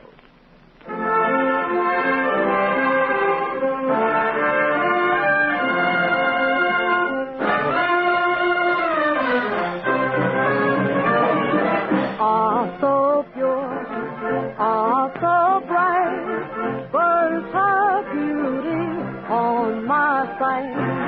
Oh, so mild, so divine, she beguiled this heart of mine. Reft of vain as she came, dark the future seemed to loom, till her clear, brilliant stare knew with light dispel the gloom. Whoa, she fled, quickly sped all my joy and fleeting glee. As I wake, hope forsake, robbing me of God-like dreams, of God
share thy boon with me.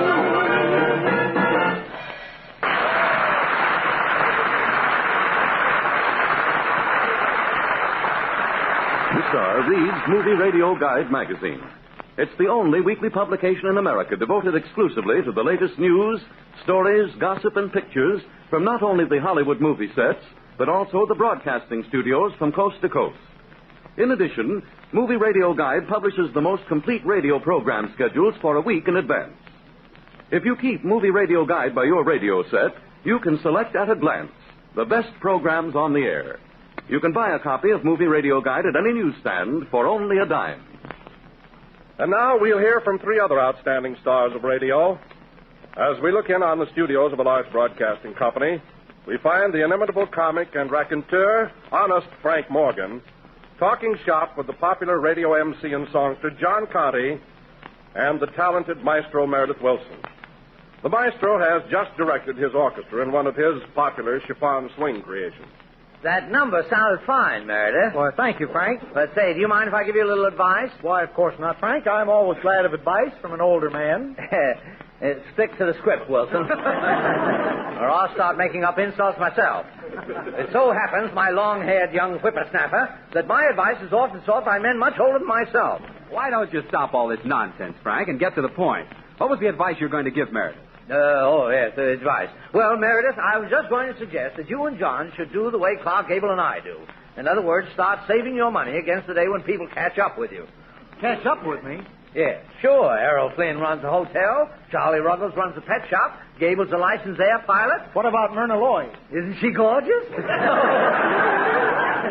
Oh, you mean her sideline? Yeah, well, that is. I wouldn't know. Have you got a sideline, Frank? Sideline? How do you think I paid for my yacht? That is, the first payment. I've got a business that nets me a very nice income every week. You have? Yes. You've certainly been mighty quiet about it. Nobody's heard a word of it. Not even the police know yet. It's a very quiet type of business, John, but strictly legal. In a corrupt sort of way. What kind of business is that? Do you operate behind barred doors? Well, naturally. It's strictly for members. If you boys would care to drop around sometime, here's a couple of cards. Frank Morganey's Percentage Palace. Yes. What is that Morganey? Well, I thought it best to disguise my name a little. That's my nom de jip. Well, this business doesn't sound good to me, Frank. No. Frank, do your customers come there and engage in games of chance? Certainly not. They have no chance at all. I tried it myself the other night and lost $40. I wonder if that wheel is on the level. Well, every man to his own taste. I've got a little business, too, Frank, but it's 100% legitimate. Legitimate, eh? What's the business, John? Did you ever hear of Adolph's Poultry Ranch? Don't tell me you're Adolph. That's me, fellas. Why, Adolph Conte, we take eggs from you. So do we. I know, fellas. You're two of the best customers I have. You pay your bills. Yes, I was just waiting for that, Conte. You say you're in a legitimate business operating under an alias? If you don't quit labeling those eggs as fresh, you'll hear from the Federal Trade Commission. Now, I resent that, Morgan. What makes you think my eggs aren't fresh? Well, all I know is yesterday my cook wanted to make me an omelet. She opened up the icebox and 3 of your eggs flew out of the window. I'll pay no attention to him, John. As for me, I have no complaint against your eggs. Oh, defending him, eh, Wilson? You're probably a partner in the business. No. I got my own business. Next week, I'm going to open up the cutest little restaurant you ever saw. I'm calling it Mother Wilson's Tea Room. Mother Wilson's Striptease Shop. What kind of a restaurant is it going to be, Ma? Frank will cater to every class. For instance, we'll have a 35-cent dinner and also cheap ones. Also cheap ones? Meredith, are you going to feed bums? No, but we'll have a special table for you anytime you drop in. Don't worry, Meredith. I won't be there. What do you know about the art of cuisine? Never heard of it. What's that got to do with a restaurant? Meredith, your ignorance is abysmal. Oh. But it so happens you're talking to one of the world's greatest authorities on the art of dining, Morgan the Gourmet. Why, when I walk into foyers in Paris, the head waiter throws his arms around me, the chef comes out and kisses me on both cheeks. And why shouldn't they? I created the recipe that made them famous. Pressed duck a la Morgan. A minute ago it was Morgany, now it's Morgan. Autant, autrement. Well, what does that mean? I don't know, but I'll look it up when I get home. All right. What's this famous recipe for pressed duck a la Morgan? Oh, yes. Would you boys like to copy it down? Yes. They would. Well, fine. Now, are you ready with your pencils? All set. Go ahead. Well, first select a tender young duck. It mustn't be younger than 3 months nor older than 6. Place it in a deep basting pan, copper is best, and pour over it a quart of the very finest sherry. Then add 2 quarts of 20-year-old cognac and a pint of Napoleon brandy, if you have it, a magnum of champagne, 2 quarts of bourbon, and a quart of rye. Put it in the oven and keep basting the duck with liquor every 15 minutes. Then when it's cooked exactly 2 hours, not a minute more, take it out and it's ready to serve. Gee, Frank, I'll bet that duck tastes absolutely marvelous. Well, fellas, I never tried the duck, but that gravy.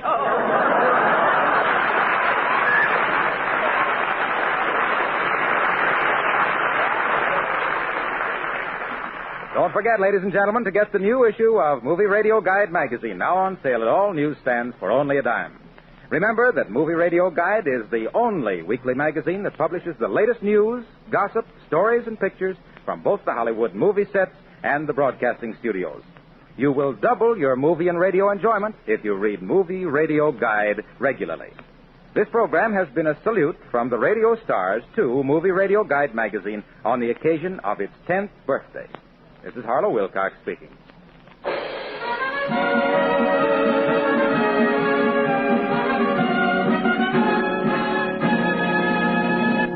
Well, that's the way it was on March 10th, 1941. I'm Henry Chopp, your host. In a little bit, I will tell you what we have coming up representing March 11th, 1941. If you enjoy the content on this channel, not only subscribe, but please donate to its upkeep. Because of the vintage old-time radio, films, and music that we feature, this channel does not qualify for YouTube monetization. Help motivate us to keep posting this wonderful content and seeking out more.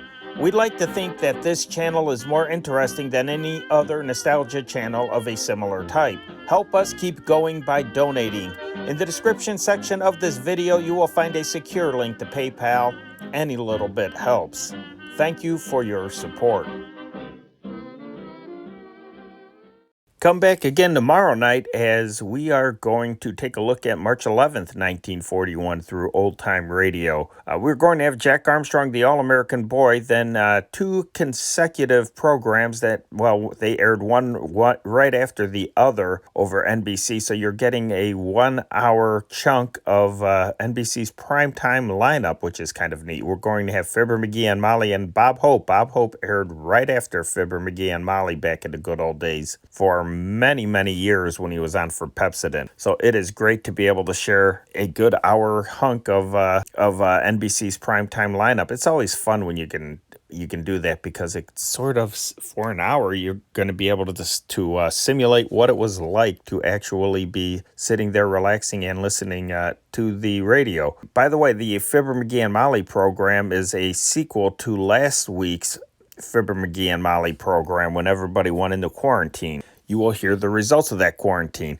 which is something we all can relate to, right? We've all been quarantined. Well, not all, but a lot of us have been quarantined in the last couple of years, and I think you will find that funny. And the Bob Hope Show, the guest on that is pitcher Dizzy Dean, and many of you baby boomers remember him as a baseball announcer. Well, this might be where he was starting to dabble a little bit in media and media announcing, so you're going to hear Dizzy Dean on there. So, you know what? Until then, let's turn off this old tube radio. That's our time machine. Good night. God bless. This changing world, this changing scene, where is it taking us? What does it mean? As long as we're certain of each other, we know we don't have to be afraid. These changing times we rise above. We have no time for them. of our love, and love is the only thing that still remains the same through all this change.